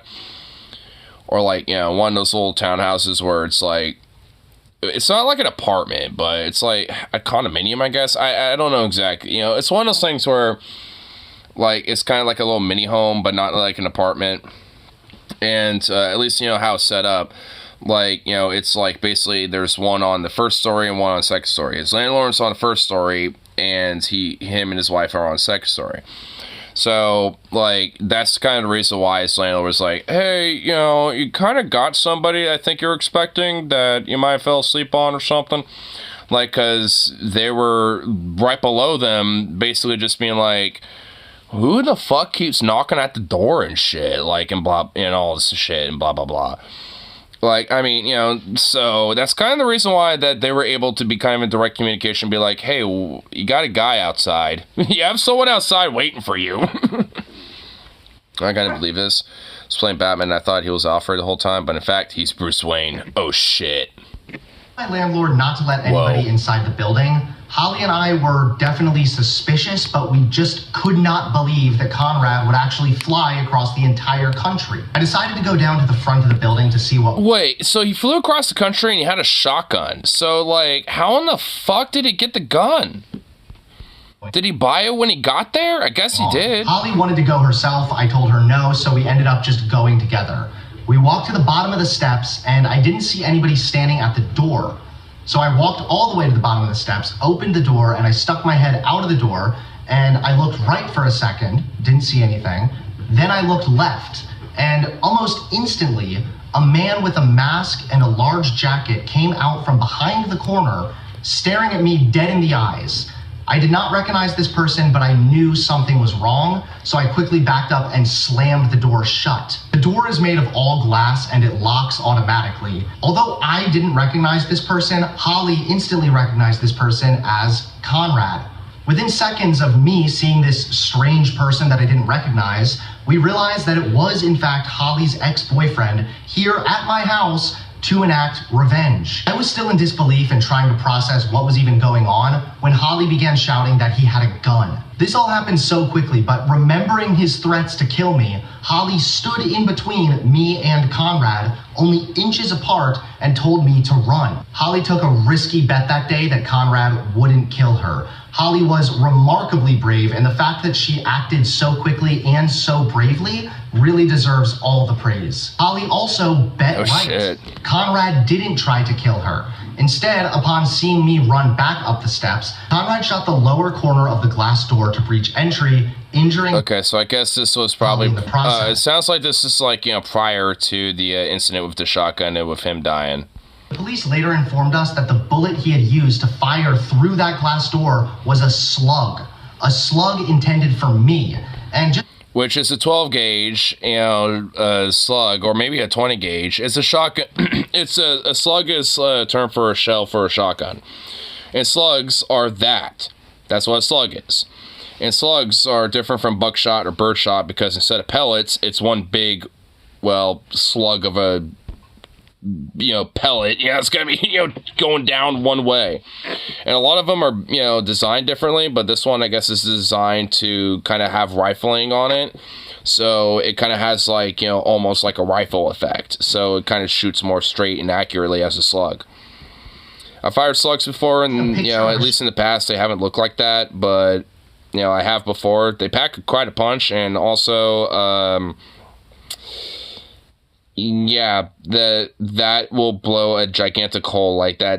Those are tend to utterly destroy. Slug, and knowing someone had that intended for me, it's unsettling to say the least. Now, there have been some imbeciles who want to take away from Holly's bravery here and instead want to just criticize me for, quote, allowing Holly to stand between me and my attacker. I think this might be where the whole human shield rumor comes into play, but nobody put another person before themselves. Holly has autonomy. She made that snap decision, and it's a decision that ultimately saved both of our lives. She not only noticed the gun hidden in his jacket before I did, she believed she would be more likely to reason with him since he only wanted to murder me. Even more so, according to the active shooter protocol, if there are two or more persons in the same place when a violent incident begins, you should spread out in the room to avoid offering the aggressor an easy target. Not only did Holly think quickly and rationally, but we ended up following the actual protocol as well. Again, I mean, they did. Like, she was saying, hey, run up backstairs, and he did, and she stayed in between, you know, the shooter or potential, well, I guess actual shooter, because he did shoot the gun. So it's like, you know, like, I mean, in a way that is better, and from what it sounds like, at least, you know, at least in this instance, she wasn't injured in it. I mean, unless this is like, you know, first attempt and then there was a second attempt. Unless it's like all in the first attempt. Because at least initially, from my understanding, he was using buckshot. So unless he had, like, you know, multiple different, like, you know, shells loaded, like the first one was a slug and the next one was a buckshot or something. Online LARPing as John Wick would literally be dead right now if they were in the exact same situation. The protocol also says, take others with you, but do not stay behind because others will not go. Had I not trusted Holly's judgment, I would have provided a larger target and a potentially more deadly outcome. Even more so, again, Holly has autonomy. This ordeal played out within 5 to 10 seconds. I couldn't have just grabbed Holly and carried her up the steps. Not only would that be unrealistic, it would literally not have been possible considering how quickly this whole thing played out. I went up the steps slightly out of view from the door and waited for Holly. Before she could try and talk Conrad down, he shot the lower corner of the door. Suddenly, a loud shot rang out and Holly ran up to meet me. Both her legs were bleeding and she was screaming that she got shot. Okay, so this is so it's actually all, you know, the same incident. So if it's a slug round, so she got shrapneled in. So the bleeding that she got was from glass that, like, exploded out from the power of the fucking slug that hits, you know, the glass sword that they had. And, you know, probably got heavily embedded in her legs and shit. Which is basically the same thing as having, like, birdshot hit you at that point. So, I mean, yeah, she pretty much, for all intents and purposes, yeah, basically did get shot, but, I mean, a lot of it was from the shrapnel, but still, like, holy shit. I also was obviously beginning to panic a bit. The look in his eyes when I saw him at the door, he just looked so evil, Noel told the New York Post only days after the terrifying ordeal. Holly and I quickly dashed back inside my apartment unit.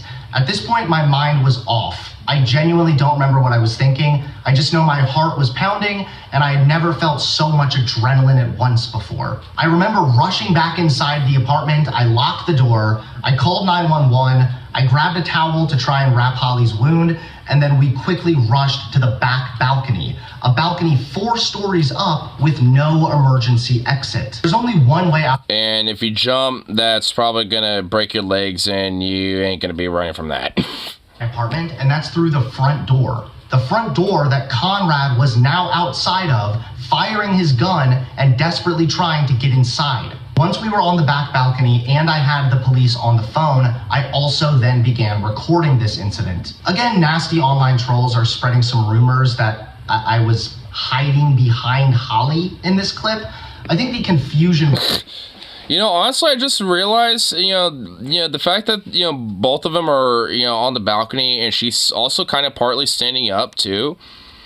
Dude, she is a fucking bad bitch, bro. Like, she is strong. I mean, the fact that she has, like, injuries on her legs where she's, you know, probably, you know, bleeding pretty significantly. Maybe not really, like, to the point where it's lethal, but obviously, you know, there's gonna be a lot of blood coming out, right? You know, from, you know, shrapnel, from glass, you know, from a fucking slug round. Like, you know, so it's like, I mean, the fact she's standing up and, like, and all this shit, dude, she is fucking tough, dude. Holy shit. Man, adrenaline really can, you know, make a motherfucker a badass for a minute, dude. Like, seriously. Like, when you got adrenaline pumping, I mean, you practically can be like a Superman motherfucker, you know, almost. Like, I mean, there are some crazy things a motherfucker can do with adrenaline pumping through their veins. I mean, seriously, because, like, holy shit. So, I mean, you know, I just kind of honestly realized that, you know, after, you know, hearing about the incident initially. Because, I mean, the fact that she, yeah, I mean, she is pretty much standing up. I mean, obviously she looks like she is kind of leaning on her leg and probably limping a little bit. But the fact that she's just standing up and kind of holding it together for the most part, I mean, holy shit. Damn. Like, she's tough. This clip, I think the confusion really stems from a lack of I mean, knowledge. she really definitely does deserve the praise. Like, I mean, she is strong. Like, holy shit. On my apartment unit. I think a lot of people think Conrad was already inside the apartment, and I was just standing by while Holly watched him with nothing but a thin glass shield protecting her. This is not the case. Conrad was still outside the apartment unit, and from Holly's view, she could see the front door. She was watching to ensure Conrad didn't bust down the front door. I wasn't hiding behind Holly, I was watching the side door. Had Conrad simply opened the unlocked door and walked down this indoor-outdoor hallway, he would have had a perfect angle on me and Holly. It honestly felt like being stuck inside of a nightmare. I knew that if this guy got inside that he would quickly be able to kill me, and I was only on the phone with the police for like 9 minutes, but both me and Holly genuinely felt like it was at least 30 minutes. The officer told me later that day that he's... And that's another thing that adrenaline does to you. It, like, kind of almost makes time slow down in a way, you know, so, like, your brain kind of really heavily processes a lot of what's going on. I mean, it doesn't feel like, you know, time slowed down, but, you know, in a weird way, it honestly is. Like, I mean, it's one of those weird things where, like, time is slowed down, but it isn't. You know, it's just, it's one of those things that is kind of hard to explain, but that does kind of why that feeling happens, where it's like, oh shit, you know, this incident that happened was like only 2 minutes, but it felt like, you know, fucking hour, man. It's like, I mean, there's kind of a reason why, you know, like people kind of feel that way, because like there is kind of a sense of like time genuinely kind of like having a sense of slowing down for a bit, because your brain's processing like so much of what's going on and shit. Especially with adrenaline, you know, pumping in with that. What do you want? What are you barking about? Oh my! Oh, now you're all attentive, like, oh yeah, you pay attention to me now, wagging that little tail. Like, what's up? He just stopped wagging the tail suddenly, just so abruptly. Yeah, what? You goof? Oh my god, what a goofball. Been so scared that he was going to die. This is most likely due to the fact that Conrad also shot 2 police officers, non-fatally wounding both of them. So that is actually something that happened? Okay, so at least in the video that he posted, it sounded like, you know, the cops just straight up mag dumped his ass. Like, it didn't sound like a shotgun was used. So did he have 2 guns at that point? Did he have like a pistol and a shotgun? I mean, because that seems like the likely scenario at that point. Were also apparently firing from below the floor, and Conrad would not give up. He was apparently so enraged, he didn't stop firing at police until they showed up with a riot shield. Somehow Conrad managed to text Holly throughout this ordeal also. Holly sent him a picture of her wound while Conrad was trying to break down the door.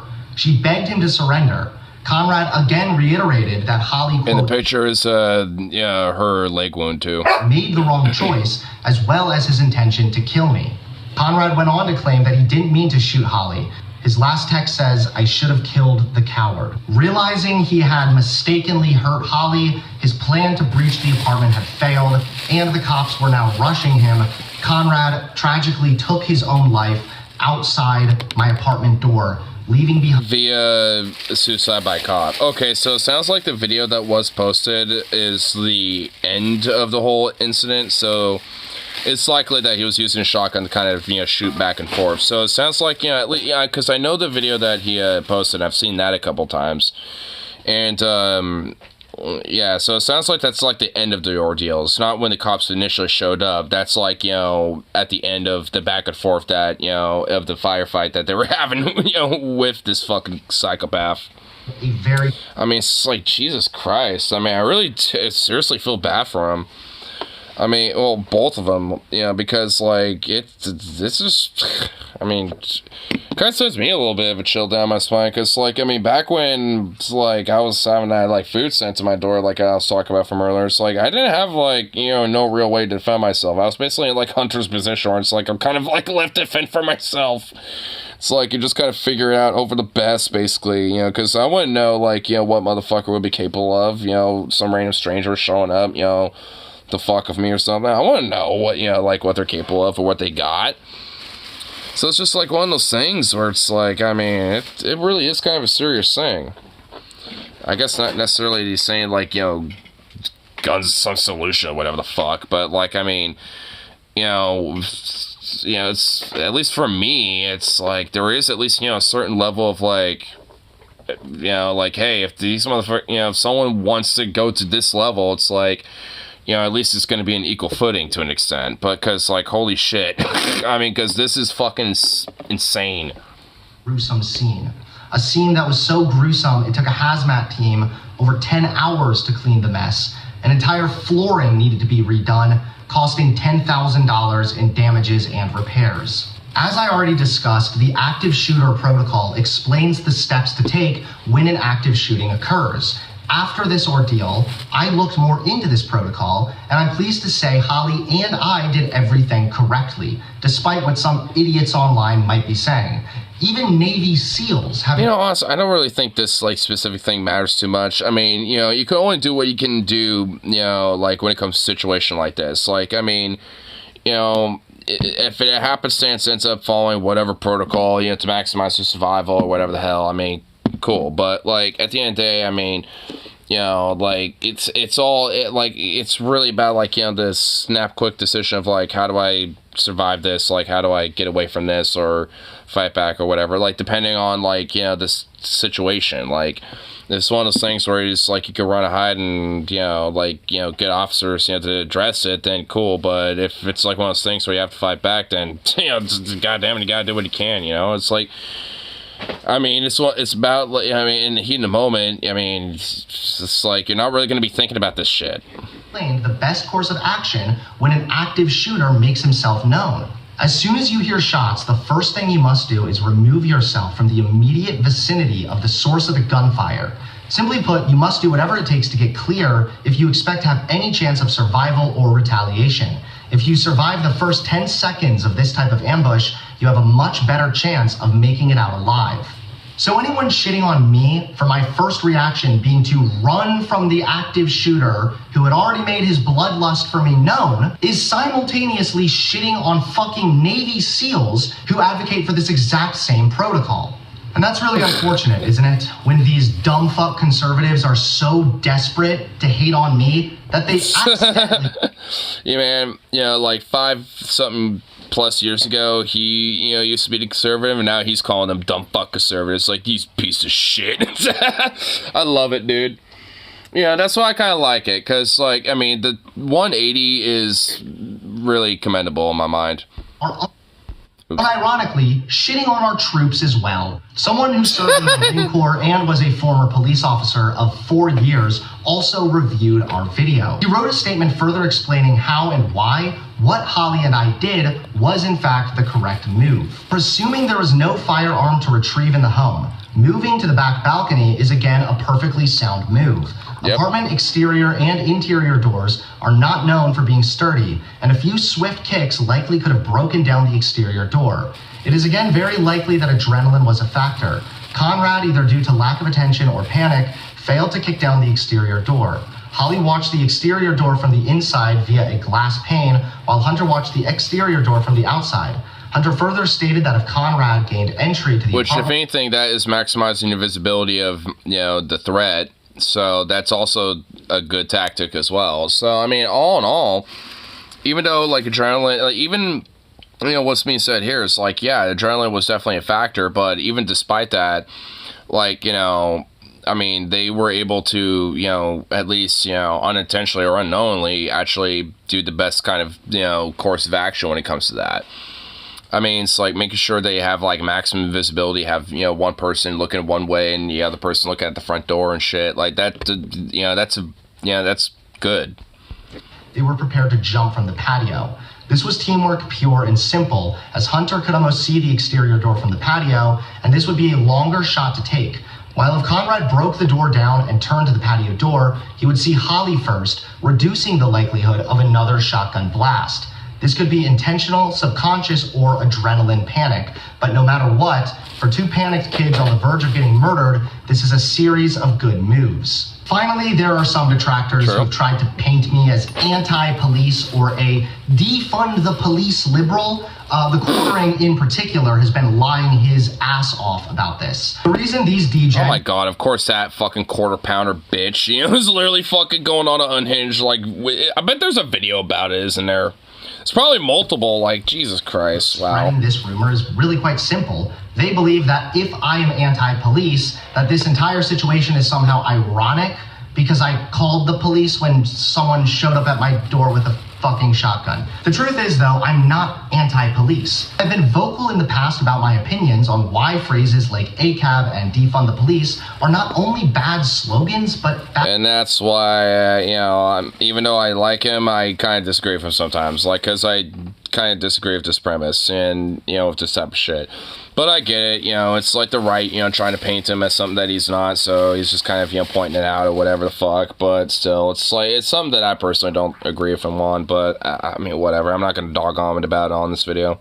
ideas also. It's not really exactly an appropriate time to be like, well, you know, I'm in favor of police reform, and reform costs money. Defunding the police really doesn't make a whole lot of sense, and demonizing all cops as bastards only adds fuel to the flame. Well, they kind of are. They're the ones. Okay, never mind, whatever. Later, Uber and Lyft receipts revealed that he was actually in my area for several days before the attempted murder. Police later revealed to us that Conrad had also gone to shooting ranges several times prior to his attempted murder. He had several different types of ammunition with him as well. It's really eerie just how premeditated this entire thing was. My thoughts now. I'm really glad that I waited over a week to make this video. When this incident first happened, I was obviously shaken up a bit, and I was also really angry.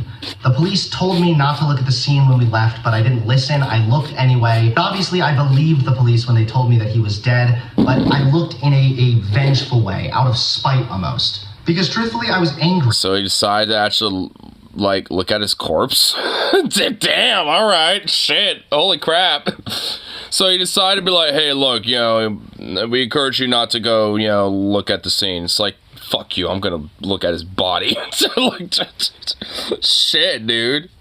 Alright. I mean, you know, honestly, I think my morbid, curious ass would probably do the same thing, frankly. I mean, you know, honestly, my weird ass fucking, you know, morbid, curious brain would probably do the same thing. I guess Hunter has the same thing. He has morbid curiosity. Shut up! Hunter has morbid curiosity. Shut up.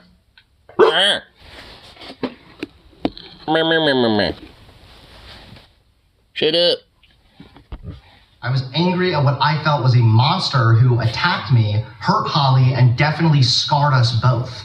I kept going back and forth between being really angry and then just being kind of numb. Like, I'd feel very angry and a vengeful satisfaction that he was dead, but then other times I feel fine and kind of surprised. Like, why don't I feel more shaken up by this whole thing? Shock. I mean, honestly, that's it. I mean, there's a certain point where you kind of go into, like, a certain level of shock. I mean, arguably, there's probably different levels of it. And, like, the whole, like, you know, kind of feel numb to it type of thing is, I think, a part of it. At least on a minor level. It's like a minor shock. I mean, so it's like, that's probably what, you know, he's kind of going through. It's like his body's kind of going in and out of, like, a minor shock to an extent. Mostly feeling anger or vengeance, but this also soon changed. During this past week, when I've been taking some time off, I went back to Holly's home in Washington to help her move. Given the circumstances, she no longer wanted to remain in the same apartment she shared with her now deceased ex-boyfriend. Being inside Holly's apartment and seeing some of Conrad's things that he left behind really helped me to start humanizing this person a lot more. I started to see him as less and less of a monster and more like a really broken person. And that experience was really weird, I'm not gonna lie. I mean, this is a guy who, he watched my debates, he liked my videos, he liked video games, he liked streaming. I started to feel a lot less angry at him and more just really sad for him.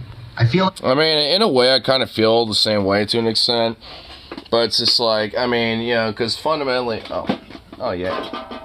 because fundamentally, it's like, this dude really just, at the end of the day, needed, like, you know, help on one way, shape, or form, but he never got it.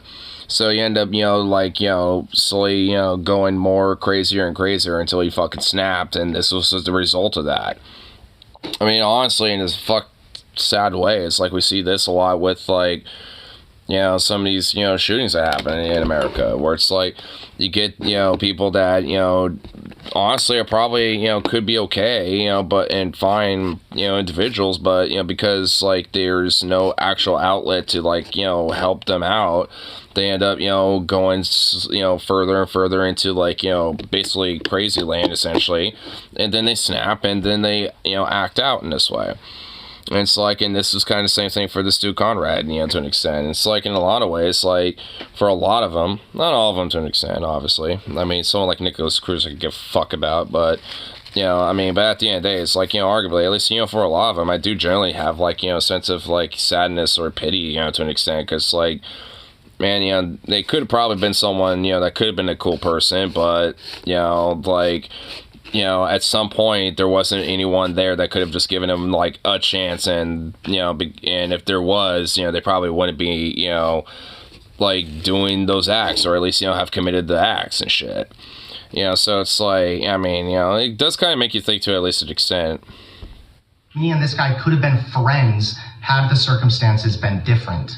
Conrad also struggled with his fair share of mental health issues, as you can imagine. I've also had my fair share of mental health struggles, but I've never been in a place so dark that I'd even consider doing what he did. Honestly, I have a lot of empathy for this person now, because this just makes me realize how broken inside he must have been and how bad he must have been feeling to actually plot something like this and then carry it out. It's apparent now that Conrad's suicide was also planned.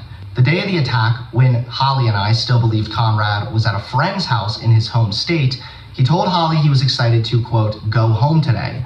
What sounded like a normal text message explaining his excitement to return home from a friend's house suddenly became an eerie premonition after his attempted murder and his suicide. This whole ordeal has taught me a lot. This story has a lot of layers. It taught me more about domestic violence. It taught me that being in an abusive relationship, and more specifically, leaving one, is so much more dangerous than simply walking out the door. It also reveals issues with men and their mental health and men's mindset. Conrad couldn't Yep, I do think there's definitely some truth to that. Bring himself to let Holly go. She loved him and cared for him for so long, and all she wanted in return was for him to love her as a best friend. But unfortunately, he just could not let that happen. He told Holly that he couldn't live without her in some of his final messages. Building your entire identity on another person can only end badly. And in this case, it ended worse than I think any of us could have ever imagined. It also seriously breaks my heart to know that Conrad had reached out to multiple different therapies prior to this ordeal, and none of them got back to him in time. Men oftentimes do not have... Really? So he actually did try to reach out, and I guess it kind of, proves my point to an extent. It's like, like, because, like, it ends up being, like, a too little too late almost. Like, I mean, someone that could potentially, offer that chance, or at least an opportunity for somebody to kind of, like, get out of the hole, like, basically isn't there, and it, by the time, there could be something like that, it's already too late. It's just like, I mean, it's kind of eerie how, like, that happens a little, way more common than it, way more commonly than it really should be. Healthy outlets for their emotions, and they don't always open up to their friends, if they even have any friends. So many times men feel alone in this world with their own thoughts and emotions, and it's tragic that sometimes that results in atrocities. This experience has also solidified my stance on guns. I am not anti-gun. I've never been anti-gun. I'm pro-gun ownership, and I absolutely do wish that I had a gun when this situation happened. I did. Well, me being like, I kind of gun, sometimes I think about occasionally. It's like, it kind of makes me feel better about that. Because, I guess in Hunter's thinking in hindsight, it's like, kind of wish I had one. Because, like, if that happened to me, I have my own slugs. Like, I mean, one throws some slugs at me, I can throw them back. So, like, it's like, hey, yeah, it makes me feel a little better about that opinion. Gun, mostly because I have kids, and I genuinely never really felt the need to go and get one. It wasn't like some principled stance or some, like, fear of gun thing. I genuinely just never thought about going and getting a gun. Regardless, that has definitely changed now, and I will be looking into owning a firearm moving forward. Hey, Based Hunter. Based fucking Hunter. You know, honestly, I hate that this is how, like, he kind of came to that conclusion, but, you know, we need more progressives, liberals, and lefties being more overtly pro-gun. Not just saying it, but even owning it, one or two. So, like, honestly, I kind of like that. Hey, Based Hunter on that one. I mean, because I've never had a problem with his, like, gun takes at all, because he's always made it pretty fucking clear about it, but it seems like he's pretty more openly clear now at this point. So, hey, our boy, dude. I want people to have the ability to protect themselves, and this stance of mine has never changed. What I don't want is for people like Conrad to have the ability to acquire guns so easily. He allegedly got the shotgun he used to try to kill me from a gun store in West Virginia, and despite only having a temporary ID with no photo, he was still given a gun. This is absolutely... See, that should not happen. That's fucking psychotic. Acceptable. I mean, if anything, like, you know, me and Hunter probably are in lockstep with, like, our, you know, positions when it comes to, like, guns and shit. Because that is just, that's insane. Like, I think, you know, if I remember, I'm pretty sure I had to, like, not only have an ID, but, like, a proof of address, and, you know, and the whole, I think there's, like, one other thing. What else was there? And at least, you know, like, $10 for, like, the background check fee or whatever the fuck. You know, so it was, like, a whole goddamn thing. So it's just, like, I mean, so it's, like, I mean, at least up here, I'm sure it's a little different now since with the weird fucking limbo of the gun law bullshit nowadays. But, I mean, it's still not exactly, you know, like, just loosey-goosey, where it's like, oh, you got, like, an ID with no photo or nothing like that? Fuck it, here you go. It's like, what the fuck, dude? Man, oh my god, it should not, that should not be a thing at all. Like, it's fuck. Citizens can own guns, and if they're law-abiding citizens, then they'll be able to pass a background check and a waiting period. So in closing, despite the nasty rumors online, Holly showed remarkable bravery. We both acted quickly and strategically despite being terrified, and it's because of our actions that we're both alive. I am so grateful that Holly thought as quickly as she did, and I'm thankful that we both operated as a team when it came to watching the entry points and getting to the best possible location. I'm also really thankful that Holly didn't suffer more severe injuries. The shrapnel and ricochet could have been deadly. Although the injuries weren't life-threatening, Holly still has medical bills and other expenses due to this situation, uprooting so much of her life. She currently has a GoFundMe, and it's linked below, so if you'd like to support and donate to her GoFundMe, all donations would be greatly appreciated. I also have to move due to this event being in the media, my address has leaked, and I've also received additional threats. I have also set up a GoFundMe. Are you fucking kidding me, dude? Dude, oh my god. So, like, because of, like, the news stories about this, like, he literally, oh my god, dude, I really feel bad for him, man. I mean, I really do. Dude, oh my god. Like, what fucking utter scum piece of fucking shit is, like, sending him threats after this just happened? Like, you have to be a irreprehensible, low-life, fucking sewer-dwelling fuck, you know, to just, like, you know, be like that. I mean, holy shit, dude. Like, really? What actual irreprehensible fuck does that? I mean, seriously. Like, it's like, honestly, I'm just thinking in some alt universe where, like, you know, this situation still happens, but I'm for some reason, like, a conservative or some shit. Even I would still feel empathetic. I'd be like, alright, well, you know, I don't agree with him and shit, but, you know, that sucks, damn. I feel bad for the bastard. You know, it's like, I mean, I still feel like I would be empathetic about it, even being, like, conservative leaning. It's like, but, gee, it's like, what, just good fucking lord, man. Donations are greatly appreciated, but if you aren't sure who to donate to, definitely donate to Holly, as she needs it more, and she deserves so much more for the amazing bravery that she showed. So many are trying to make this a political thing to use against me, or a gender thing to use against me, but honestly, I'm just happy to be alive, and I'm grateful that the low-life haters are nothing more than bottom-feeding degenerates. So I'm very sorry, haters, but this soy boy lives to die another day. Damn. Soy Boy lives to die another day. I like it. I like that outro. I like it. Damn. I mean, man, like, holy shit. I really feel for him. Like, but, you know, at the end of the day, I am glad he's alright, and it seems like, you know, if anything, he's just gonna probably, like, rise more like a phoenix from it. I won't be surprised if it kind of gets a little, you know, radical about some of his takes from, you know, the future because of this. You know, I won't be surprised if he's kind of like, you know, had thoughts about other ideas and other beliefs and shit. Be like, you know, never really thought about, like, these other takes. They might have a point about some of that stuff. Maybe not everything, obviously, still, it's kind of like, you know, ACAB's not really good phrasing. It's like, oh my god.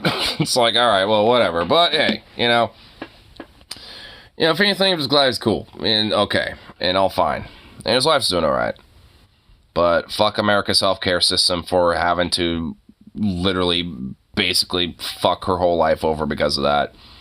I mean, it's not like, you know, he had to be bad enough as it is when it came to Conrad and shit. It's like, now our healthcare has to add, like, another, like, you know, like, salt, lime juice, cocktail balm to the wound. It's like, yeah, great, nice, thanks, America. It's like, fucking hell.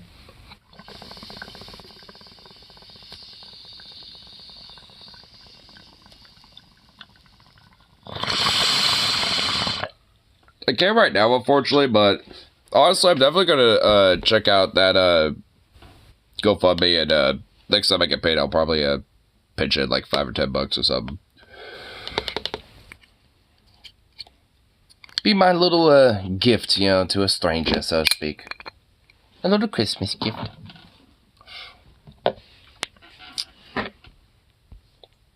I think my dog just closed himself up in the laundry room. Pretty sure that's why he got all uppity. But too bad. Too bad, bish. You're stuck in there now. Gotta get over it. But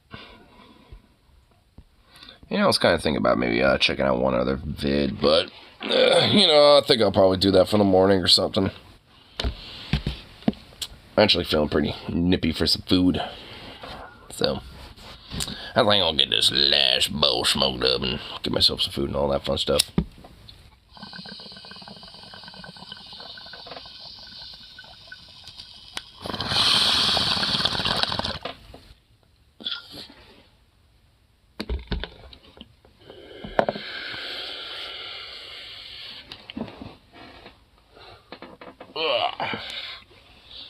Just my shoulder is feeling it right now.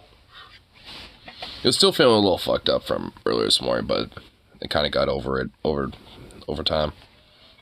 Now it feels okay. But anyway, gonna get myself some chicken tendai ramen combination of dankness and call it good for the evening. So peace out. I'll see y'all when I have a little coffee for the morning. So toodaloo,